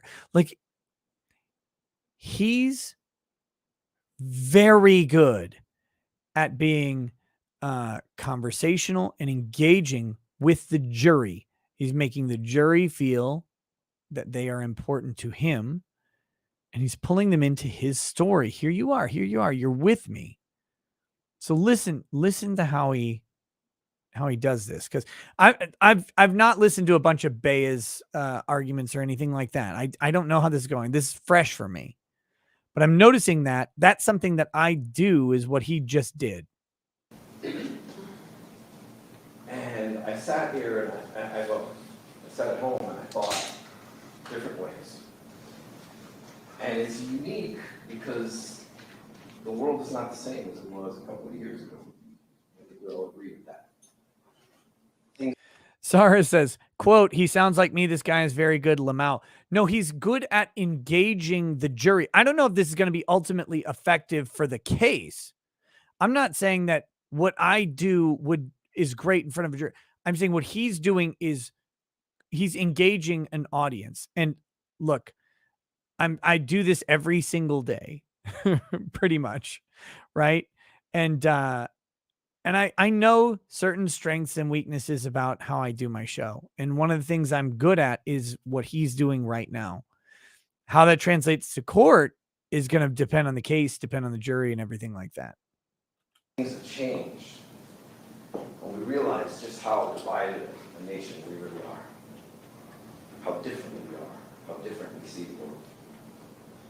And fortunately for us, the constitutional rights that we have as citizens have never been more so important than they are today. Now, and I don't like the glasses in the hand, though. when I'm you not a think big fan. of things, you think of Feels like a that crutch. as citizens, we all have rights. And it's interesting, when you look at rights, you say, well, do you really have rights? I mean, half this trial, you had to wear a mask before you came in the building. Some of us have had to get vaccinated. There's all different types of things that come into play. And you might say to yourself, well, there's the Bill of Rights. The Bill of Rights is where I get my rights from. But if you read the Bill of Rights as I do, they're not really rights at all. Ooh. The government can pass no law that tells you what kind of religion you should practice. Yeah. You have the right against the government from having unreasonable search and seizures. Somebody order this judge a blowjob so he can wake up. Look at him. The government cannot restrict your speech in certain circumstances. So they're not necessarily rights as much as they are to the government, wait, The restrictions. you cannot do this. We have a Bill of Negative Rights. It is a restriction on the government more so than it is an individual right that we carry around with us every day. And that's where these concepts come from. Concepts of beyond reasonable doubt, concept on not having a burden when accused of a crime. But what makes it real and what brings it to life are you. Like Evanescence. And you. And you. This is the unique opportunity where you are serving to maintain those rights, to make sure that it's not just verbiage, that this is something real for which we have all made sacrifices, and those who came before us made the ultimate sacrifices on the altar of freedom, where we're equally treated. Freedom isn't free. And a citizen, There's a hefty rich, fucking poor, fee. white, black, Puerto Rican, what your sexual preference is, whatever it is, that we all be treated the same, and that we have equal protection under the law. I don't say these words lightly. I don't use them lightly, because in this scenario, where you have all put your lives on hold to ensure that our rights are upheld, no matter what governmental agency chooses to do, whatever the system is, the ultimate decision will lie with all of you. But it doesn't mean anything if you can't hold on to those rights. And when I refer to beyond a reasonable doubt, it's a brilliant concept in one way too, in another way as well. It takes into The real brilliant concept is like beyond a reasonable doubt, isn't it?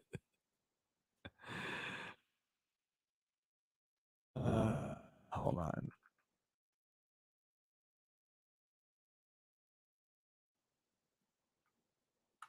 Let's see.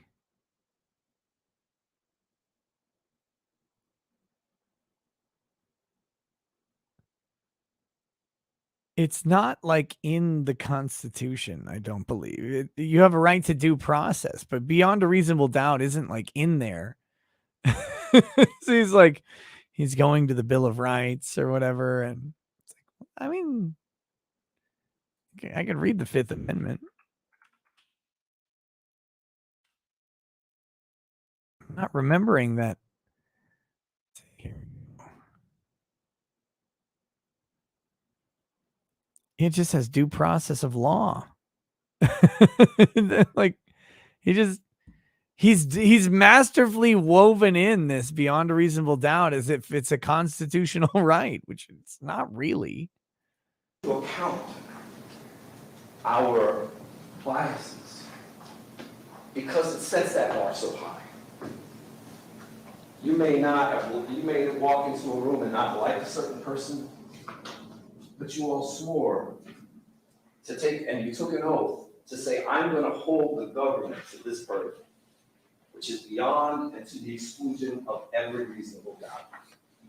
Now, I heard Mr. Zion this morning talk about circumstantial evidence versus direct evidence that is just as strong. Yes, but you have to have evidence.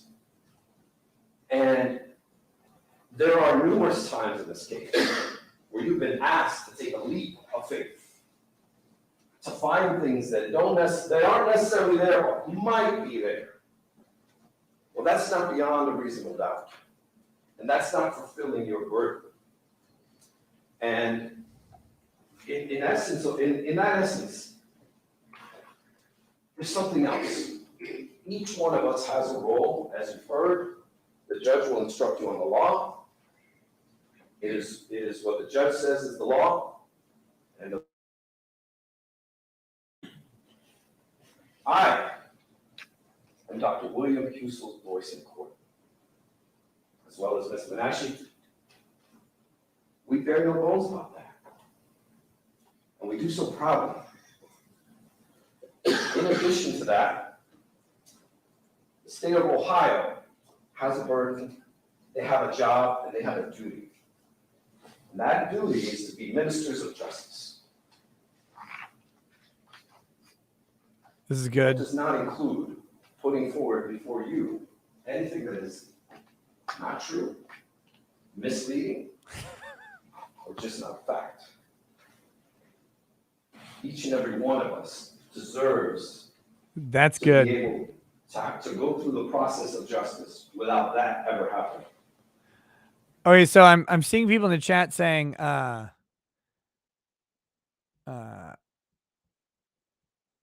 let's see. Holy shit, there's 3 hours of this. Yeah, like real court is not smooth and polished and wonderful like it is on TV or in movies or whatever. Notice he's stuttering. He stumbles over words and concepts. He's got a very hard job. He's got a long speech to give. He's going to give it without without a paper, without a teleprompter. He's just doing this. He's rehearsed it a lot. Of course he's going to stumble over things. There's some rough edges. But what he's hitting at here is really great. He's like, look, prosecution's got a burden. They have a burden, but they also have a duty, an obligation to you, and it's not to do this shit. And guess what they did? They did what they weren't supposed to do. It's good stuff. It's good stuff. Okay, we got a couple super chats real quick.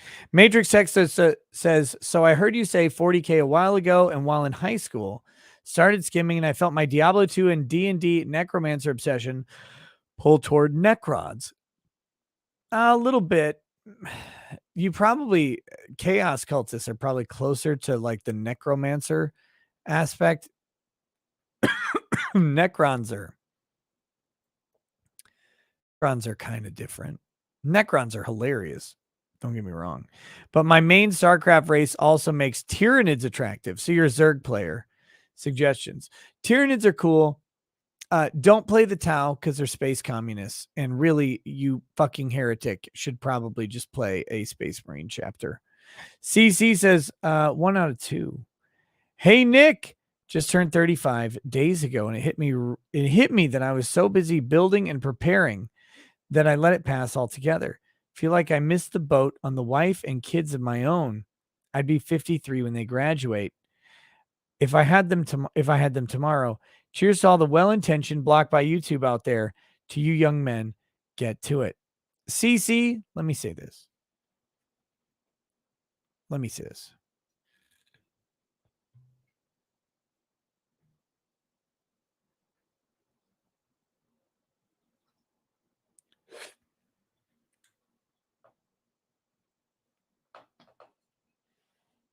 Here we go.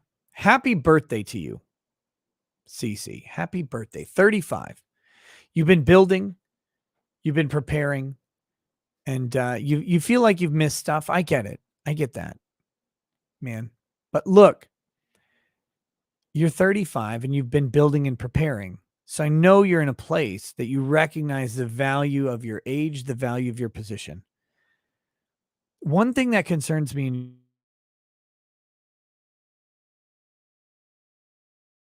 the wife and kids, and that you'd be 53 when they graduate, if you had them tomorrow. I promise you this. The 54-year-old you would not regret a single thing the day their child graduated. It's not too late. You're not past your thing. 53, 54 isn't that old. If you want kids, man, go get them. You built and prepared and got ready to bring a kid into the world. Now go fucking do it. Why let anything else stop you? And certainly not something as arbitrary as being 53, 54 years old when they're done. You get to, as someone who built and prepared through 35, you get the luxury of not having the shitty early years with kids at the same time. So man, go do it. Go enjoy it. and it will be fulfilling and rewarding to you, brother. Cheers. Happy birthday.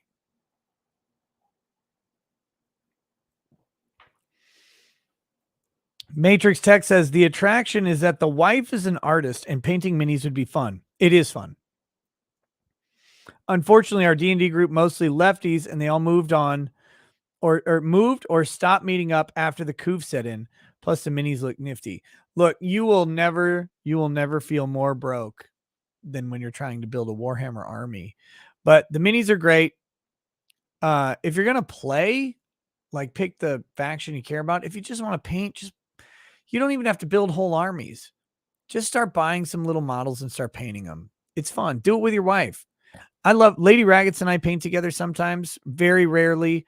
I would love to do more of it, but I love it. It's such a fun activity we get to do together. Talking about like how we do different washes and stuff. Like we're amateurs. We're not good at this at all, but even just like teaching each other the thing that worked on a particular mini is cool. So go get it. Okay, back to Baez for a little bit. We're not going to go on too much longer on this. We're going to do unbreaded pretty soon, but let's see how he keeps developing this. And I can tell you, throughout this case, it was an exhausting effort to go and weed through all of these things and point out to you multiple times where we thought you were being misled. I don't think we caught every single thing. We are far from perfect. And as I stand here before you, my heart is beating quickly because I'm afraid throughout the time I have to speak with you this afternoon that I'm going to forget something and let him down. That there are so many things to point out to you where there's reasonable doubt, no doubt at all, no evidence at all, things that were fed to you that were just not true, that are completely contradicted by the records. And it's not about making stuff up. That's not what this process is for. It's ever so important for you to hold on to these principles for the mere fact that it is one of the most important decisions you will make in your life. On top of that, in our system of justice, it's true that you're not to consider punishment. That's what makes your decision that much more important. Our system says that while you are going to make an important decision, you are not to consider the consequences of that decision. So it's important with the role that you have in this process that you hold them to their burden and that you ensure that what you do and the decisions you make are yours. Okay, so we're about done with this. We're about done with this. I want to point something out. Chandler Halderson's defense team stopped here. This is where they stopped. About 15 minutes. This is 12 minutes, but they're about 15 minutes. And they said, the state has a burden. The state has a burden. You got to remember that they have a burden. And then that was it. That was all they had.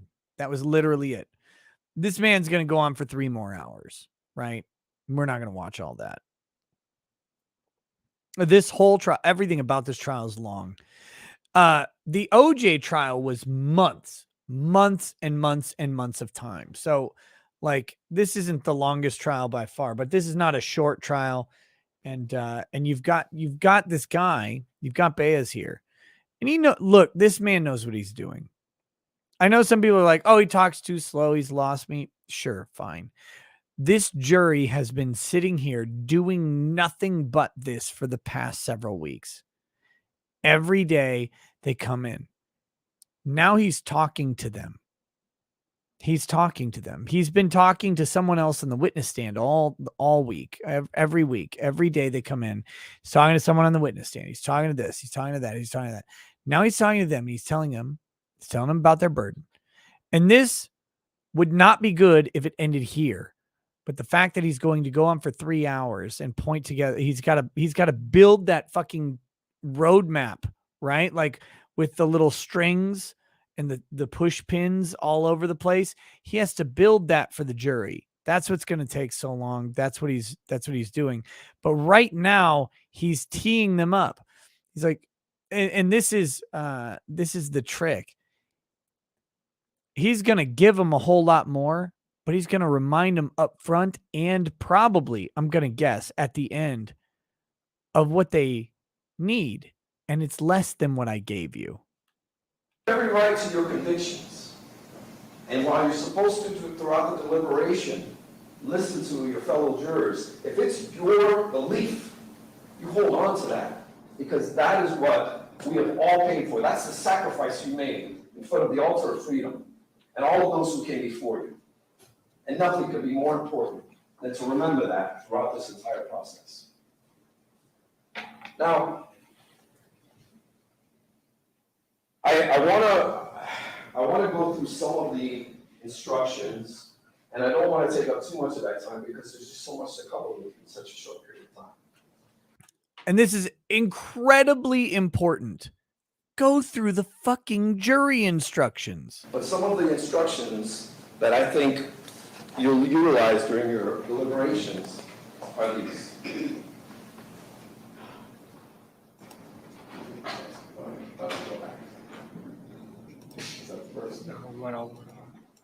Go back.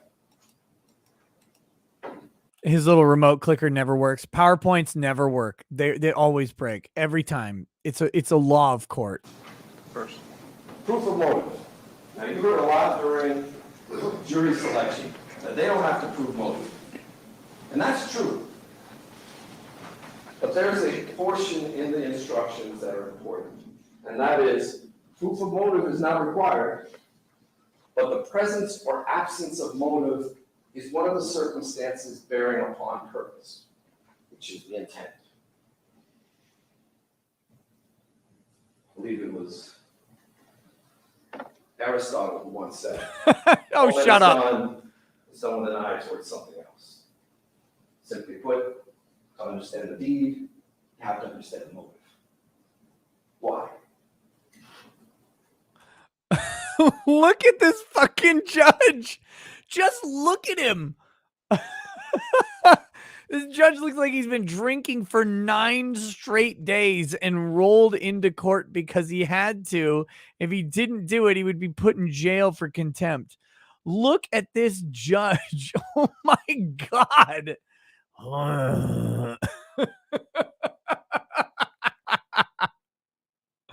This judge looks like Uncivil Law, Good Logic, and I all had a drinking contest, had a baby from it, and that is what came out.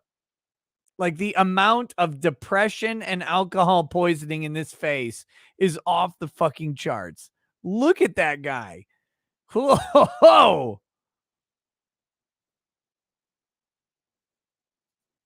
And all of you know that there was not one shred of evidence submitted to you as to why we're all here. Why will this man risk his family, his career, 17 years of trying to be a doctor, every single thing he has worked for, to hasten someone's death or to kill them? Specifically to kill them. Now you have a tough job because this. You don't have to prove why, but isn't it a good fucking question to ask? Why would he do this? This isn't an Arby's worker, right? This guy makes a fortune. He's got a beautiful wife. He's got a loving family. He's got kids. By all accounts, this guy, he was named Employee of the Year. Why the fuck would he jeopardize this? Like, what's he doing? Is he jerking off on the dead corpses? What is happening? And there may be something, right? There may be something. But what is it, and why can't the state tell you what it is? Genius, like, really, really good. You don't have to prove motive, but what the fuck is the motive? Are you serious? Are you with me? This is such a unique case. It's a novel prosecution. The mere fact of taking someone off life support, as you've all learned, is hastening their death. And not a single person has testified to you as to how long they would have lived without the fentanyl, or the Dilaudid, per se. How can you say it's going to hasten someone's death if you don't know how long they had to begin with? No one testified to that. That's asking you to take a leap of faith, and they didn't provide that to you. And there's so much more, so much more. As it relates to purpose, I don't like this word purpose because it kind of is a little misleading. But simply put, purpose and intent mean the same thing. I think intent is a little more helpful in remembering it. What did he intend on doing? Where is it that he intended on killing people? Where did you hear that evidence? Now, there's a lot of innuendos and a lot of taking certain. This is critical because intent is so. Why motive is not an element of the crime, but the intent is. You have to intend to murder someone. You don't get to murder someone by like mistake. Like you could intend to do the things that lead to someone dying. He's not charged with that, by the way. He's charged with intentional murder, that he wanted these people to die, that he wanted to kill them. That was his purpose. But Baez is here saying, where did they ever prove that he wanted to do this? Where did they ever prove that he wanted them to die? Where did they ever prove the intent behind this? Motive and intent are different. They have some overlap, right? But the motive is why you do something. The intent is that you want to do it. The facts and trying to substitute what intent actually is. But the reality is that no, there wasn't anything of intent. Now, the prosecution earlier said, well, you can't get in someone's head. True, you can't. But there are lots of other things that you could look towards that would be very helpful in that regard. And he also said that's it's not something unless someone expresses it. And he did this with his hands. Well, we're going to get into that a little bit later, but I want you to remember that. And all of these records, every single thing here, a majority of all of this is all we have. And there's numerous reasons why that's all we have. And I'm going to get into that in a minute. But there's numerous reasons that this is all we have. And what the state is going to ask you to do again is take that leap of faith. Go against common sense. You all know common sense tells you that he's got no reason, no motive to harm these people. He had no motive to harm his patients. To the contrary, you heard evidence after witness telling you about how this man saved lives, how this man was always accessible, how this man was a teacher of nurses and other individuals at the ICU. They're trying to use that against him. Like it's a bad thing to. The judge is reaching for his AR-15, as the chat is saying, but he's remembering that he replaced his AR-15 with just bottles and bottles of Jack Daniels. And he's okay with it. Help your team be smarter, better, operate in a certain way that helps the overall patients. Why? The court reporter here is trying to figure out Baez's pronouns. Is that a bad thing? How is that a bad thing? It's a bad thing if you want to prosecute someone for this.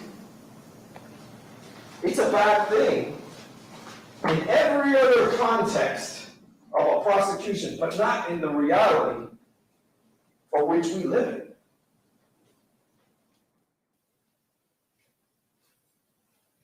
Now, there was the issue of cause, and I heard that analogy of shooting someone as they're falling down.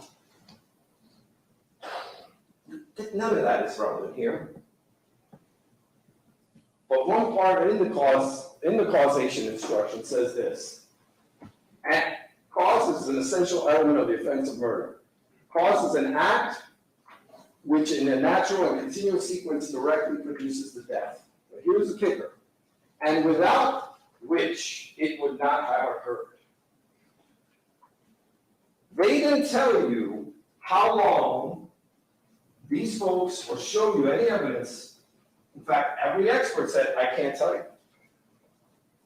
So without the fentanyl or the doses, how long would they have lived? How did we hasten it? Without which would not have occurred? No. It was an amazing thing to watch Dr. Schreiber get up here and tell you all that all of these patients could have lived. When in fact the state's own prior expert said nothing of the kind, said only 4 of them could potentially live.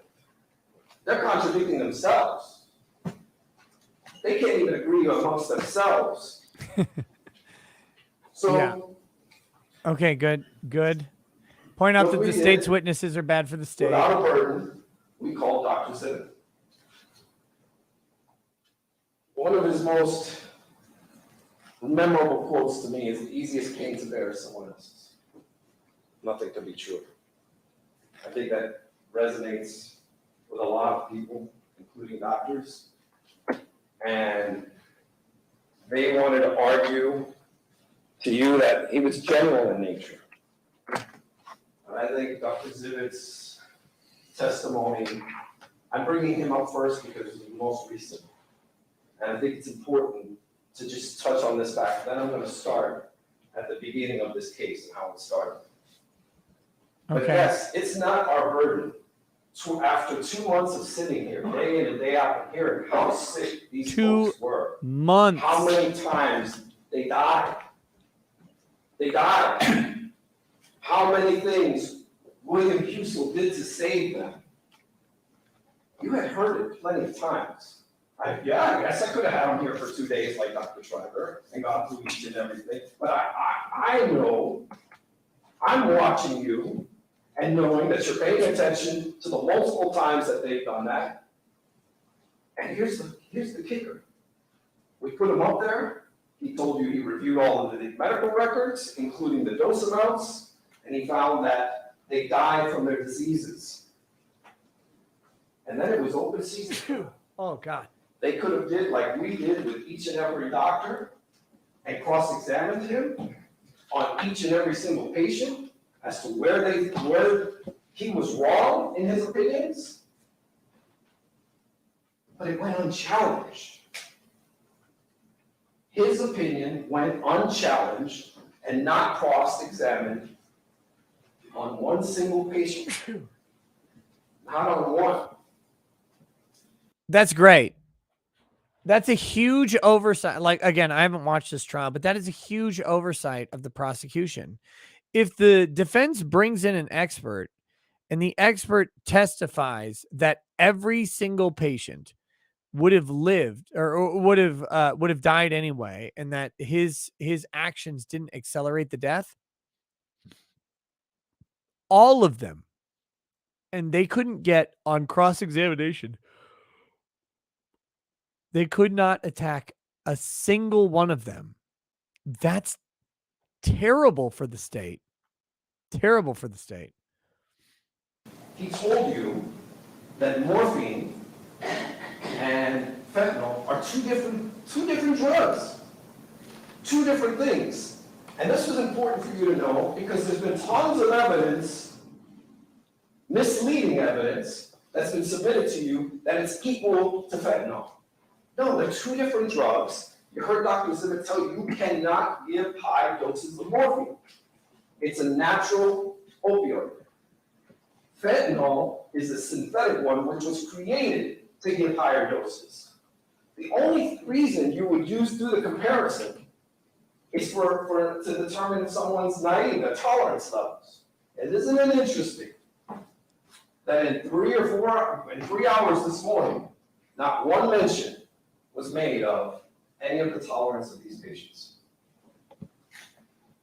They're all Yep. through these records.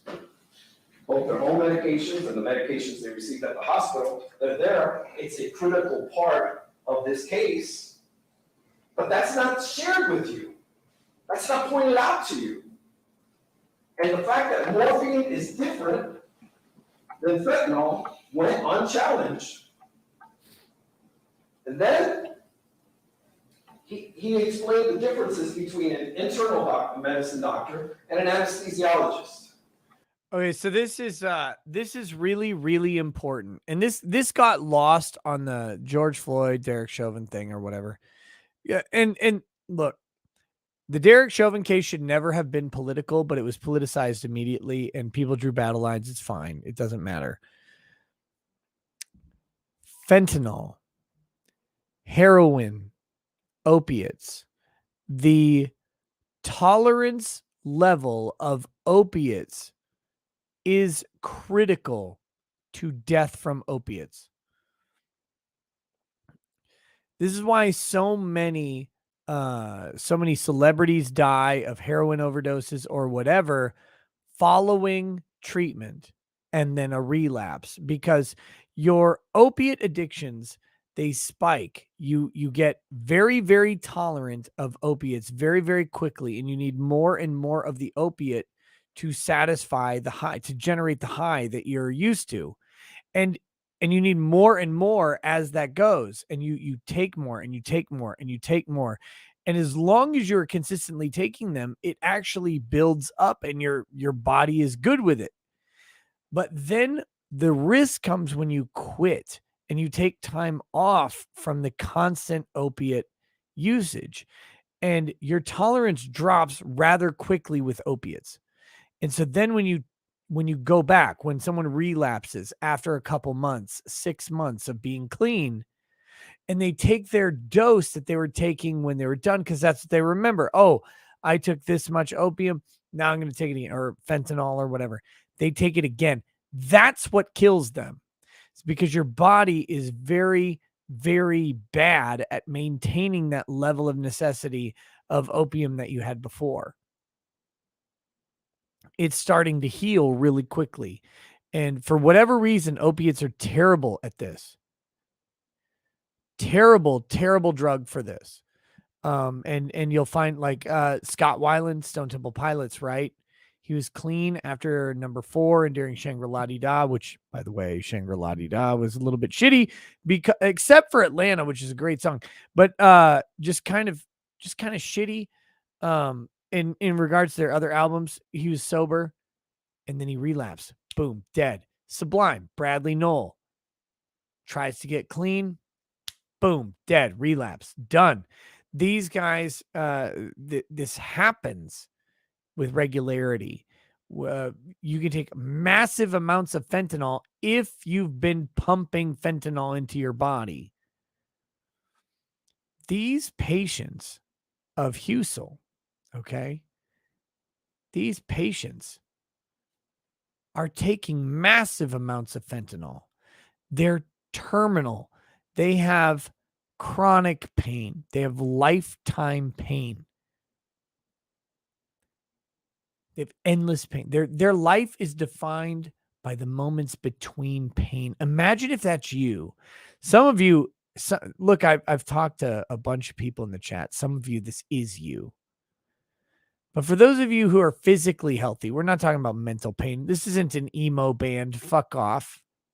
Go listen to My Chemical Romance somewhere else, you pieces of garbage. We're talking about physical pain here. There are people out there who define their lives by the moments between physical pain, when the medicine or the rest or just God's grace gives them an hour or 2 hours of freedom from chronic injury, right? And they know the value of that. Fentanyl, for all of fentanyl's sins, provides people, it's that ultra highly concentrated opioid that can take people out of that pain for a chunk of time. And that's why it's addictive. That's why people like it. That's why they build tolerances to it. And it's why they build addictions from it. And its ability to do that is amazing. But if you're prolonged exposure to it, you'll need more and more and more and more and more. Always, you will need more. And you will take amounts that will kill normal people like they're nothing. And then you'll still need more. But when you quit and go back, so these people are they're measuring their lives in the time between pain, right?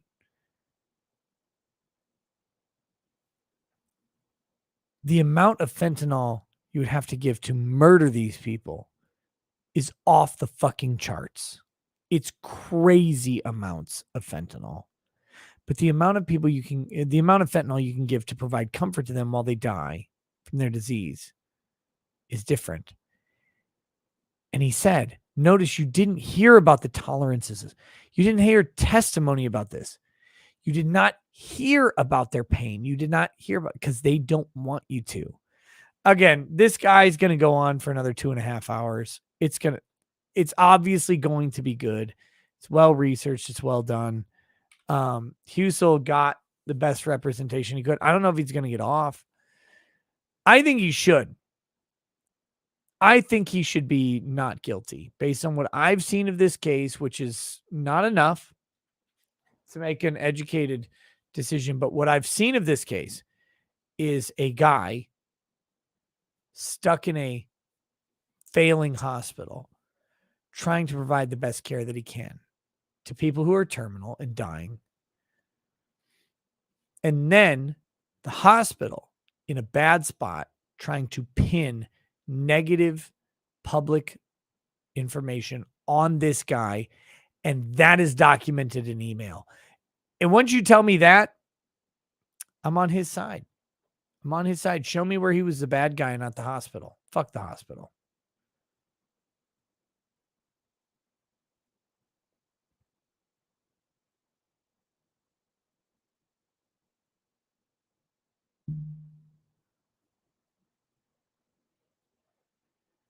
So there you go. That's that. I think it's time for a little bit. We got to have a different pace going on here. What do you guys think? You guys agree with me? Unbread. There we go. It's time. It's time for the daily unbreaded.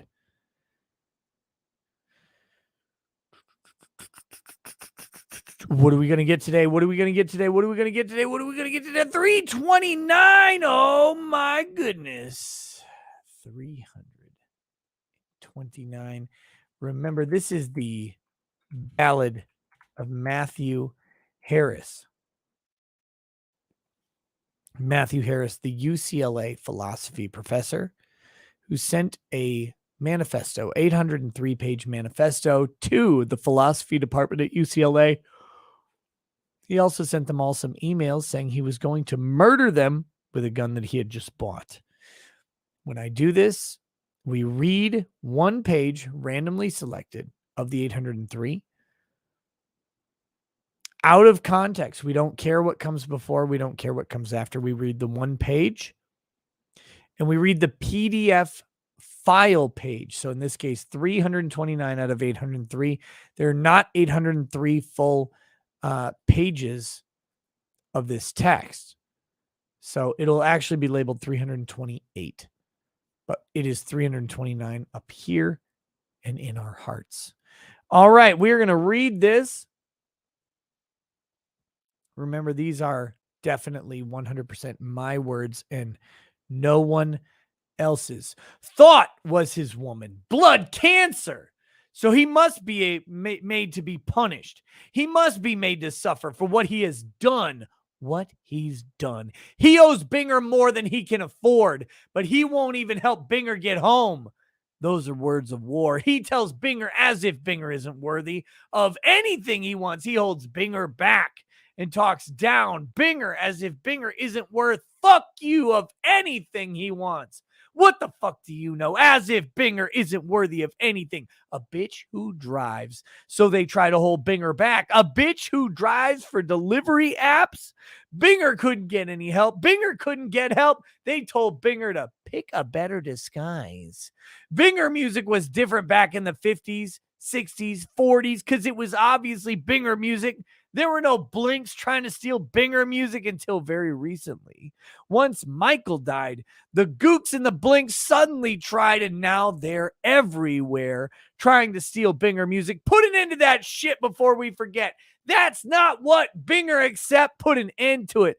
Binger should never have to feel that he can't speak until the white man is finished talking, but that the white man can speak over him whenever he feels like it. Binger should never feel like his livelihood depends on keeping the white man pleased with him to the point where he has to imitate the white man back to him to make an impression upon the white man. Binger should never feel he has to prove to the white man that he is anything. Binger should never have to feel that he can't be himself because the white man is going to say or retaliate or say some rude shit that shoots Binger down, even though the white man's got power over him institutionally, and that Binger should ever go tot the dean to ask for advice and feel surrounded.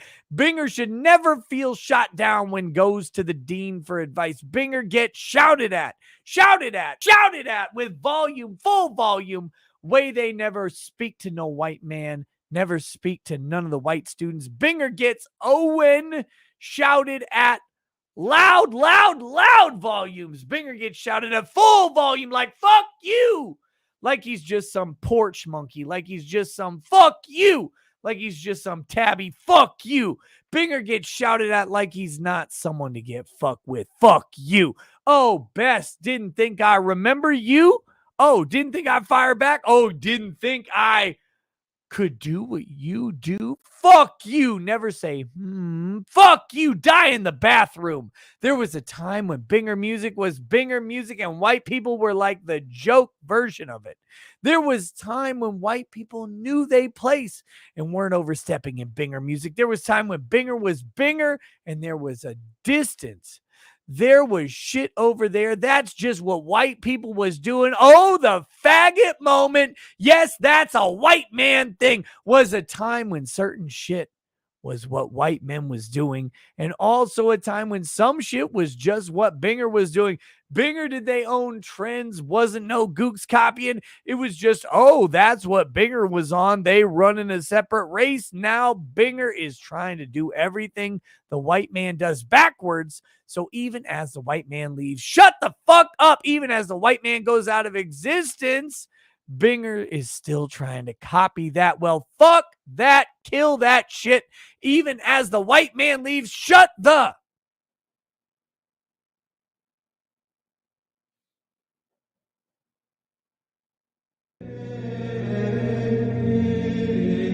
bread. There we go, y'all. Ladies and gentlemen, that was our daily unbreaded.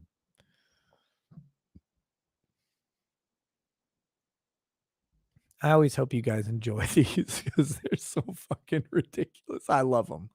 I love this book. I think it's the greatest book maybe ever written after the Bible. Hashtag Christ is King. Shyster lawyer. Okay. Got a couple chats here. Cynthia. Hey, what's up, Cynthia? How you doing, girl? Nick, genuinely, your mods rock. Oh, they do. They do. And that's why I don't want to burden them with bullshit. Funny, engaging, welcoming, bitchy. Your rant was excellent, but just let the chaos unfold. Think January 6th. It's not that serious. Thank you, Cynthia. Words of wisdom from Cynthia. Very rare these days. Just kidding. You know I love you. You know I love you. A TJ says, I've had chronic pain since my late teens from getting chronic Lyme's at 15. It's a nightmare. And I've been on just about all the pain meds, but I've always had a very high tolerance to opioids, so they've never really helped. And then it says P1. I don't know if there's a P2 coming. But we've got a lot of chats to read. So to the chat. We've got a lot of chats to get through tonight. I'm going to start reading them. We'll start with Odyssey. We'll hit Rumble. We'll hit YouTube after that. If you don't hang around for the chats, thank you so much for being here for the show. As always, for your support, I really appreciate it. Even for the weirdo who keeps like just cannot help but jerk off onto the chat window with his all caps spamming of the same shit over and over. Even you, buddy, guess what? You're trying not to, but you still make me money. And that's okay. So you can come and have all your turdgasms that you want. You can bring all of your fucking alternate accounts that you want. All of them watching me, all of the time that you spend watching me makes me money. So it doesn't bother me at all. Keep doing it. With that said, let's hit these chats. Zalcor07 over on Odyssey says they're giving the fat orange motherfucker more credit than he deserves. Slow news day. I agree. They spent the years trying to tell us that Trump was functionally retarded, and then suddenly he's able to orchestrate everything. Everything you can imagine. SC Medic 71 says Drex could have mounted the TV while you made him a sandwich. Drex is strong. Big muscular guy. Handy? That assumes facts, not in evidence. AWOP says reject TVs, embrace projector. There was not a place for a projector in my room, dude. I thought about it though. AWOP says objection. Defense is clearly stroking jury cock. Roy Rat says, yes, they are, and they should. Roy Rat says, with about a decade or so of hospital LE doing investigations like this case just reeks of Fall Guy games. Oh, hospital law enforcement. Angels of Death don't follow this profile. Yeah, Husel doesn't read like Angel of Death to me. Then Roy Rat follows up with patient abuse cases are very difficult to prove for so many reasons. Not enough room or money for me to list. Can you expound? And then he says, in the Google Tube video by C. Hitchens, Is Afghanistan Worth It? From 2010, he talks about the future opioid epidemic, U.S. opioid to change Afghan income sources. Roy Rat, let me briefly expound. The relationship between doctors and patients is one that is protected, and doctors are trusted advisors. So proving abuse of a patient, first of all, you need an expert to show that the doctor even deviated. And then the deviation. So how you prove this is basically how you'd prove medical malpractice, right? You have a standard of care for a particular line of treatment. And then you have to show that the doctor breached the standard of care. And how you do that is by bringing in another expert in that field to talk about what the standard of care is and then talk about how the doctor failed. And then you have to prove that the breach of the standard of care is the cause, is the actual cause of the damage that the person was done, that was done to the person. And in criminal cases, abuse cases, you have to prove this beyond a reasonable doubt. Medical malpractice, civil suits, just have to prove 51%. But in criminal case, it's 99%, right? And so they become very, very hard cases to prove, because how do you prove that the person who's dead now didn't consent to the medication, didn't understand what was going on, would have not been harmed otherwise, would not have died from their terminal illness at the time that they died? It's very difficult to do. So, but yeah, thank you, Roy Rat, for the thoughts there. AWAP says, faggot moment is the white man's shit because the binger is on the DL. Rumble username sucks says, a bitch who drives. That's not a nice thing to say about Joe's wife. Oh my gosh. On another note, scheduled anything with Elijah yet? No, not yet. I talked to him today, but not about scheduling. We'll work on it. He'd be a great addition to the Andrews plus Drex stream you need to do. I'm working on, today was a good day. I talked to several people who I need to talk to, including Pippa's management. I'm ping them like a look. I'm like, hey, waiting for a response. Like, what's up? Let's set this up. Jonathan Burton, you're dumb. Try that. Roy Rat says, I have overheard the Gen Zer rural white kids in my area, cowboy rap fans, calling each other Necra, like, sup, my Necras, redneck combo with Binger. There you go. There you go. And AWOP, or wait, Roy Rat says, thanks, man. Not enough characters in chats for all that legalese. Well, maybe if you spared $5, you could do it.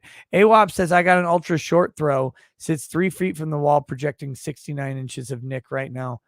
Well, that's way smaller than me in real life, buddy. No, the ultra short throws are good, but the layout of my bedroom is not conducive to it. Okay. Here we go. Back to YouTube. Back to life. Brett Van Buren says, hey, Nick, sent you an email about law school. I'm headed off to Syracuse this fall. Thanks for being part of my inspiration. Cheers. Oh, my God. Go get it. Go get it. People are asking what happened with Pippa and Pippa the V. Yes, Pippa the VTuber and I are trying to put together an interview. I want to have Pippa Pipkin on the show, talk about stuff or whatever. When I talk to Pippa about it, she has managers, right? Like she's a VTuber management company. They have some guidelines around the discussion.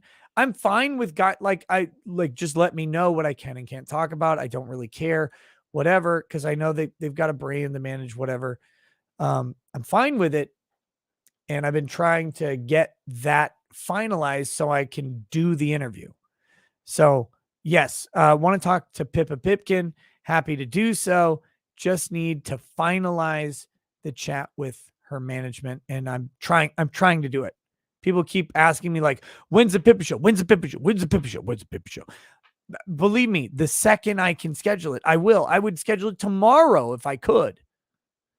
It's not up to me. There's a third party that makes this a fucking disaster. So we're working on it. Gelth Walker says, hey, Rack, it's been a while missing my wrench, boomer. Well, that's okay. Oh, excuse me. Holy shit. Sharon Young says, homeschool stream when? I would love to do one. I'm going to try and get a real good person on. Angry Baneling says, your body is a vigorless build. That's why it's breaking down like that. Boom, get vigor. Oh, imagine playing Elden Ring like such a pussy. Very, very embarrassing of you, Angry Zergling, and very breaded. Bad Dragonite says, your body is like an old gas station, pump and dump. Yes. Potentially Criminal says, this sounds like a psoriasis commercial. It is. Every day. Mo Zamboni says, I used to install 60-inch plasma screens above fireplaces in the mid-aughts. They weighed 200 pounds. Quit your belly aching, you winky tink. Did you do it yourself, Mo Zamboni? Plasma TVs are a fucking disaster. When we bought this house, the previous owners left their shit plasma TV. Doesn't even have HDMI ports in it. And I'm like, oh, thank you. God, it weighs, it's not even big, and it weighs fucking infinity. I hate that TV. Bad Dragonite says, pump and dump mounted a stud. S. Asp says, if you got the right TV mount, you would not have to drill shit, except, of course, Lady Raggets. Wait, what TV mount does not require you to drill anything? I'm confused about that. Crusader says, kids want KFC, not Popeyes. Allah have mercy on you. There isn't a Popeyes in our town. Ambulance Chaser says, Medicare when? Medicare, I need Medicare to DM me on Twitter so I can finalize the show. I used to have him in my DMs on my old account and his old account too. I don't anymore. So I can't finalize the show until I get a DM from him. But as soon as we can have him. So Phil Abudi says, are you required to be in physical possession of your license where you live? I have no idea. I'm going to argue no. If I ever get pulled over, I'd say no. Kalinka Pavlova says, normally I'm like, yeah, Nick's pretty okay. And then you rant about phone cases and I remember that you're actually retarded. Do you guys, wait. Here we go. We need to pull the chat on this. I need to find out if you guys need an opium addiction.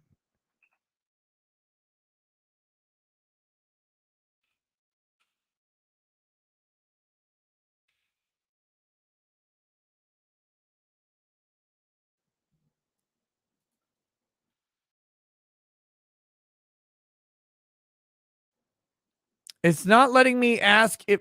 Hold on.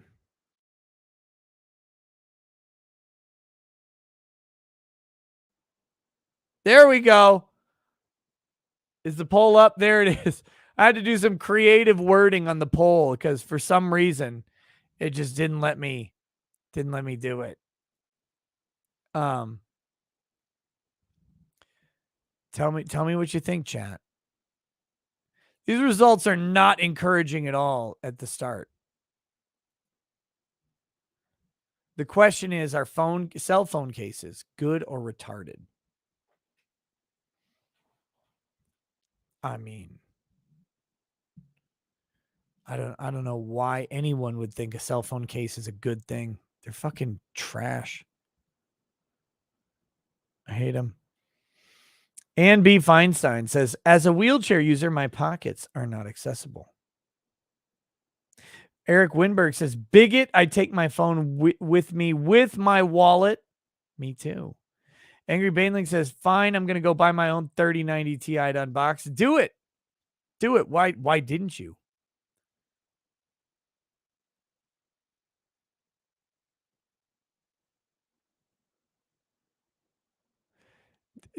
Ken's Counseling Couch says, Tech 21 cases are thin and very good. That's how he talks. I met him in person. He's like, no, I'm Ken's Counseling Couch. There is no such thing as a thin phone case. None. They're all fucking terrible. They're awful.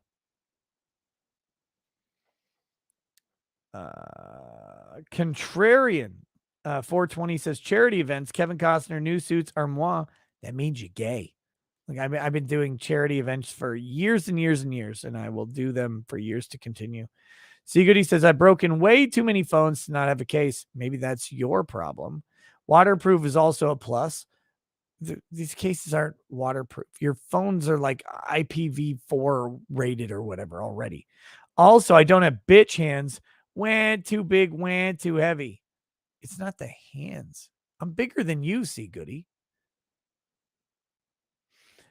Somerville Dan says, please review Patrick S. Tomlinson versus Nadolski court transcript. It's nuts. Cheers.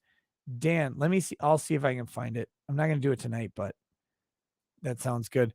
Patrick Tomlinson is a weird fucking dude.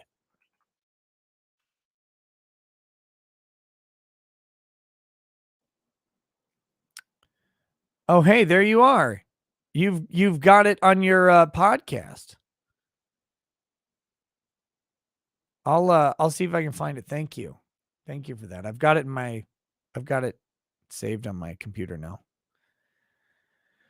Royd ET says, please toast to my favorite YouTuber struck down his prime by a bruised vagina and boring 6-week trial where he will forget true fans for boomers. What are you talking about? I'm still going to be doing the show.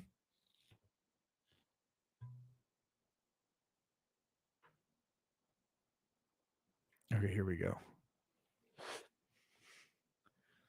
But let me toast him.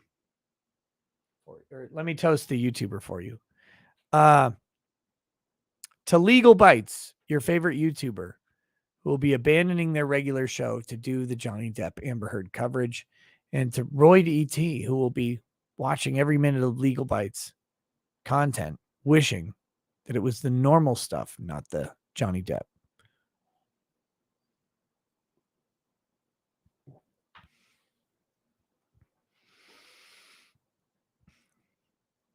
Blonde Lore Lord says, get John Lennon.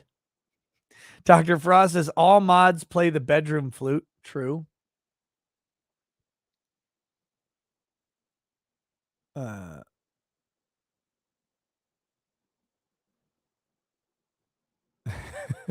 You guys simping for phone cases in the chat disgust me.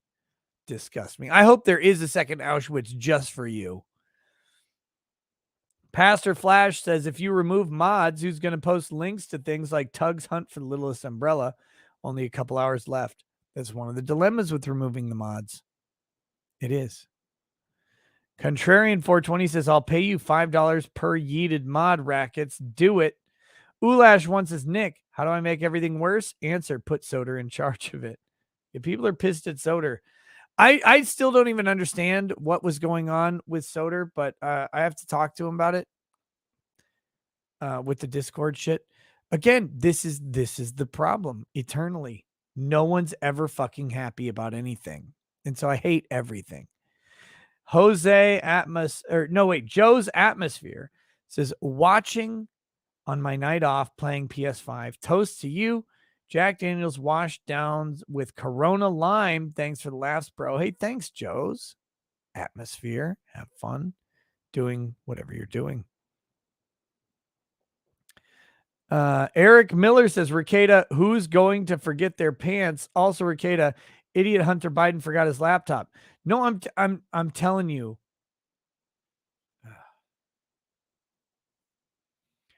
I don't think you guys understand rich narcissists, but I think I do. Hunter Biden isn't leaving a pair of pants anywhere because he put more thought into purchasing that pair of pants than he did into purchasing the laptop. The data and pictures and all that shit on the laptop's backed up. He doesn't care. It's on the cloud. He doesn't need it.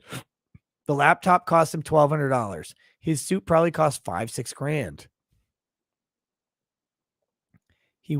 He thought about that suit more than just, I'm going to walk in and buy a MacBook or whatever he had. It doesn't matter. Trust me. Trust me.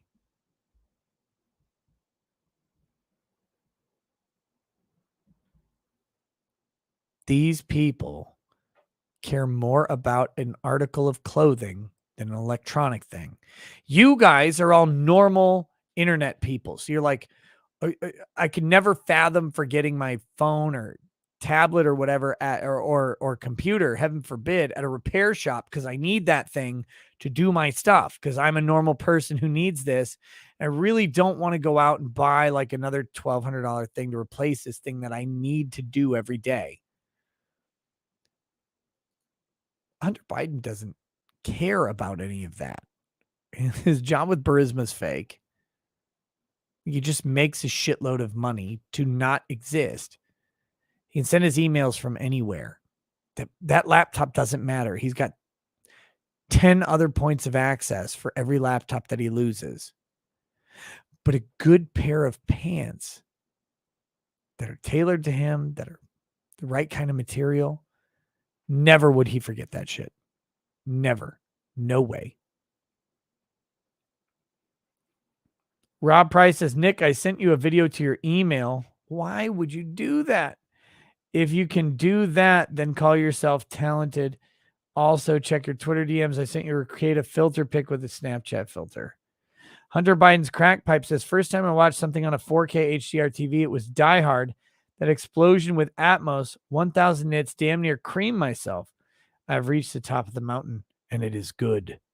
Yeah. Yeah.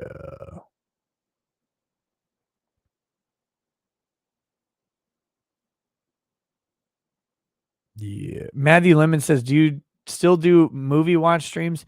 Yes. I haven't done any since getting Elden Ring because I've been just playing the shit out of Elden Ring, trying to get through it. And now I don't know when I'm going to play Elden Ring again. We'll see how this Amber Heard Johnny Depp trial goes, but I would love to do some watch parties soon. There's some good shit that's been added to it. So we'll do something soon. Pink Panther says a man got beaten and arrested for Biden gas pump stickers, and Democrats cheered about it on Twitter. All cops are traitors and will obey our enemies. Eldritch Blasted says, did some digging. Great Man only has 2 episodes. Might I recommend Kuroinu? It's like a D&D adventure, but it's actually about orcs raping half-elf women or hot elf women. So like that was like Goblin Slayer, but Goblin Slayer stopped that after the first episode.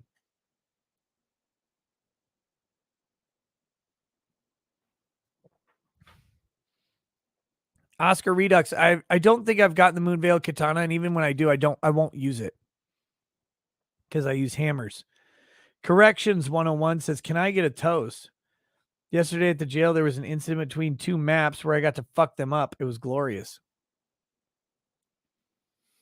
I just finished my glass of liquor. I gotta stop drinking Booker's because I'm semi-tossed. Cato Sierra says, "What happened with Elden Ring?" Nothing happened with Elden Ring. I've got the Johnny Depp Amber Heard trial, so I'm going to be streaming on YouTube basically 11 to 12 hours a day, maybe 13, depending on the day. And I just don't know if I'll have time to throw in a Twitch stream at all. All right, so 2 corrections 101. The man who gets to correct a map. May your hands always be well placed on the maps that you have to adjust for improper direction and improper guidance. Cheers, brother. Revel in it. The Roz Rodriguez says, "Now carry around a state-of-the-art beeper and you'll be legit." Aurelian Natius Caesar, Natuus Caesar says, "Imagine this. You pay $2,000 for a new computer to arrive at your place. You drove halfway across the country for it, and it breaks within 2 days of getting set up. Fuck that." Tamara Holloway says, "Cowards think someone must embolden us like them." Hunter Biden's crack pipe says, "I can see the headline now. Minnesota attorney Nicholas Ricotta claims president engages in relations with children at Delaware home. Picture is just a giant nose." That's true. Chris Cola says, "I bet in Glowy School, they tell you to use emojis to blend in with the youth." Hello, fellow kids and streamers. Phoenix Lord Asserman says, "Here's $5 for the rant." Eric Winberg, "Send your super chat tips for that rant." Thumbs up, fire, fire, fire. Souls Under Siege says, "That was a verbal beatdown. Definitely worth a quick super chat." Justin Kelly says, "Here's for that killer rant. Made my night. Thanks." Hey, thank you. Sarsarin's Dave Friend says, "Do your sandwich opinions change when you're pregnant? Say the next part in Wisconsin lawyer voice, you bigot." Also, congrats, Lady Rackets. Now you can finally say we are pregnant. Yeah, I think we know that birthing persons are a thing now, and I'm kind of tired of the bigotry associated with that. Doom Crow says, would like to see you react to a Stardust 40K fan film. I liked it a lot. I thought it was really cool. Thought they nailed the movement, which has been missing from a lot of 40K Space Marine animations. They're fast, they're brutal, their military precision is dominatingly efficient. And the tenacity, right? Like he's getting fucking psychered and he just fights through it. It's good stuff.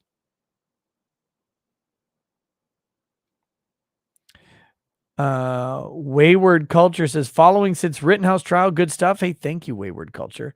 Clark Terry fan says, "Oh man, that 35-year-old comment hit pretty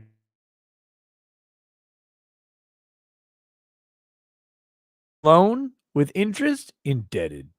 Jensen Zeiger says, "First time hearing the Unbreaded live on vacation in France, 2 years late." Happy says, "I turned 37 today. Birthday wishes and wise words, Nick." Yes, happy birthday, man. 37 years old. Quite an achievement. Quite an achievement. You look back on human history and you find that men aren't supposed to live this long. Our bodies start breaking down because we were supposed to already be dead. Dead from glorious combat, dead from disease, or most likely dead from dealing with a fucking woman. But that is our burden. Our burden is to die young, to burn bright, and to build something big. So, buddy, you're 37. I don't know what it is, but build it. If it's a family, if it's a project, if it's a house, if it's a shed, if it's a fucking garden, Build it. You've earned it.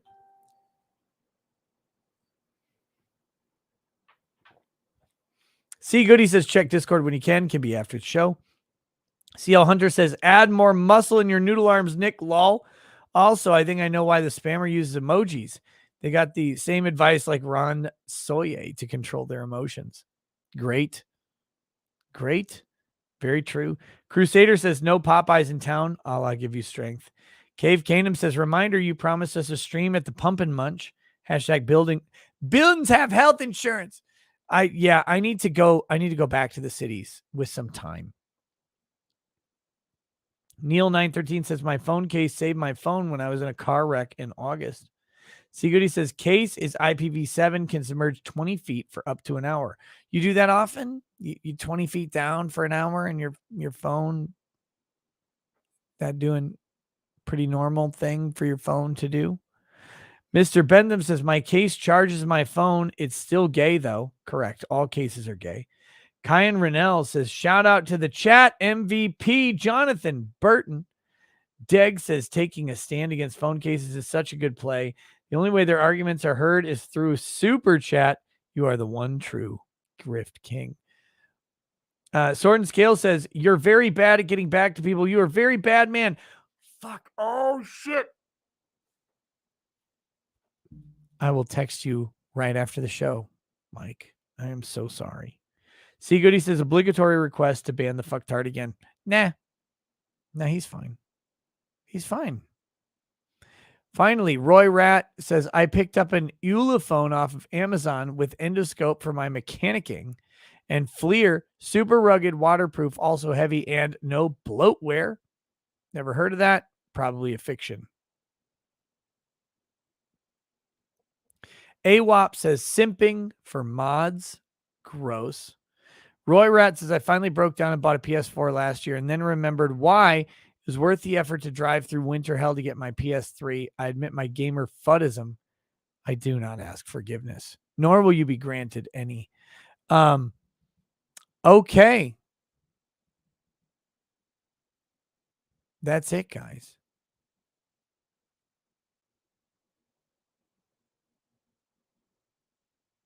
That's the show. We're going to play the outro. I'm going to go to bed. It's going to be amazing. And I'm going to be up at 8:30 in the morning to start covering Johnny fucking Depp versus Amber fucking Heard. Should be good stuff. I'm looking forward to the case. There will not be Twitch tonight. I gotta get a feel for the court, and we'll see how everything develops. I have been having so much fun playing Elden Ring, and now I can't. It's kind of pissed me off, but we'll see you guys then. Mandy Kravitz says hi or bye. Bye, Mandy. Ethan Hall says, we built a massive boat dock last year, obviously over water, 20 feet deep, allowed phone case. Actually came in super handy when a tool was dropped. TJ says, did you not get my part 2 chat? I read your part 2 chat, TJ. Oh, shit. No, I didn't. Fuck. Part 2 chat came through. TJ says, I'm now on Suboxone. This is a guy with the chronic pain. I'm now on Suboxone for my pain, and honestly, it works better than all the other crap and doesn't have all the bad side effects like the other crap. Also been getting treated for my Lyme disease for a few years now, but it still sucks. Dude, I hope you get relief from your pain, man. I really do. I know how I get when I have little, like, my back's out of place or my neck's, a little cranked or whatever. I know how shitty my day feels. I can only imagine what you're going through. So hope it gets better, dude. Sorry that I didn't see the second part of your chat there. CL Hunter says, yep, they're using emojis to control their emotions because they're mad. Dude, they're so mad. They're sitting there crying in chat, jerking off into their own mouths, and then spitting it back into a shot glass full of the other times they've jerked off in their mouths, and then sucking it back down. It's very disgusting. But that's what they need because no one else cares. Kiernath says, put points in vigor, Nick. No.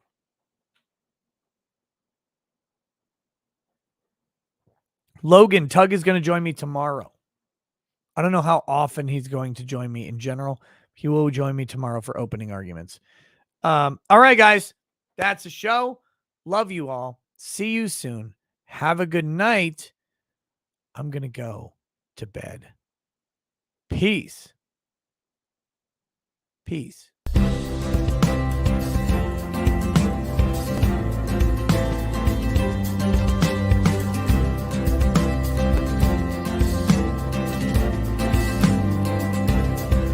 Oh, he drinks a fair bit, but you realize that it just helps get his noggin jogging along. With his glass by his side and his kids asleep tight, we'll hear some lost-plaining tonight.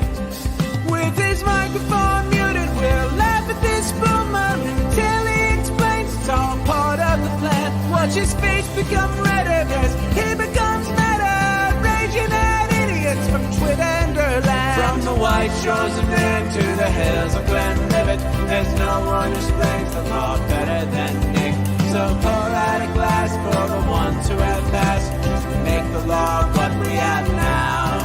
Oh, his lady is fair, and she handles herself with the grace of one who has borne many children. As the wife of a lawman, she makes sure that he has the time and the place to provide for them there. So pour out an Ardbeg, a bow, more of that broad. The spirits flow as the ones who get unemployed. So pour out a glass for the tea post on Twitter as we hear lost blaming tonight. From the white shores of Nairn to the hills of Glenlivet, there's no one who explains the law better than Nick. So pour out a glass for the ones who have passed to make the law what we have now. Oh, the guests are all plentiful, from Dante to Drexel. They bring their perspective and spice to the mix. But the reason we're here and the one that we cheer is the one who is showcasing us his career.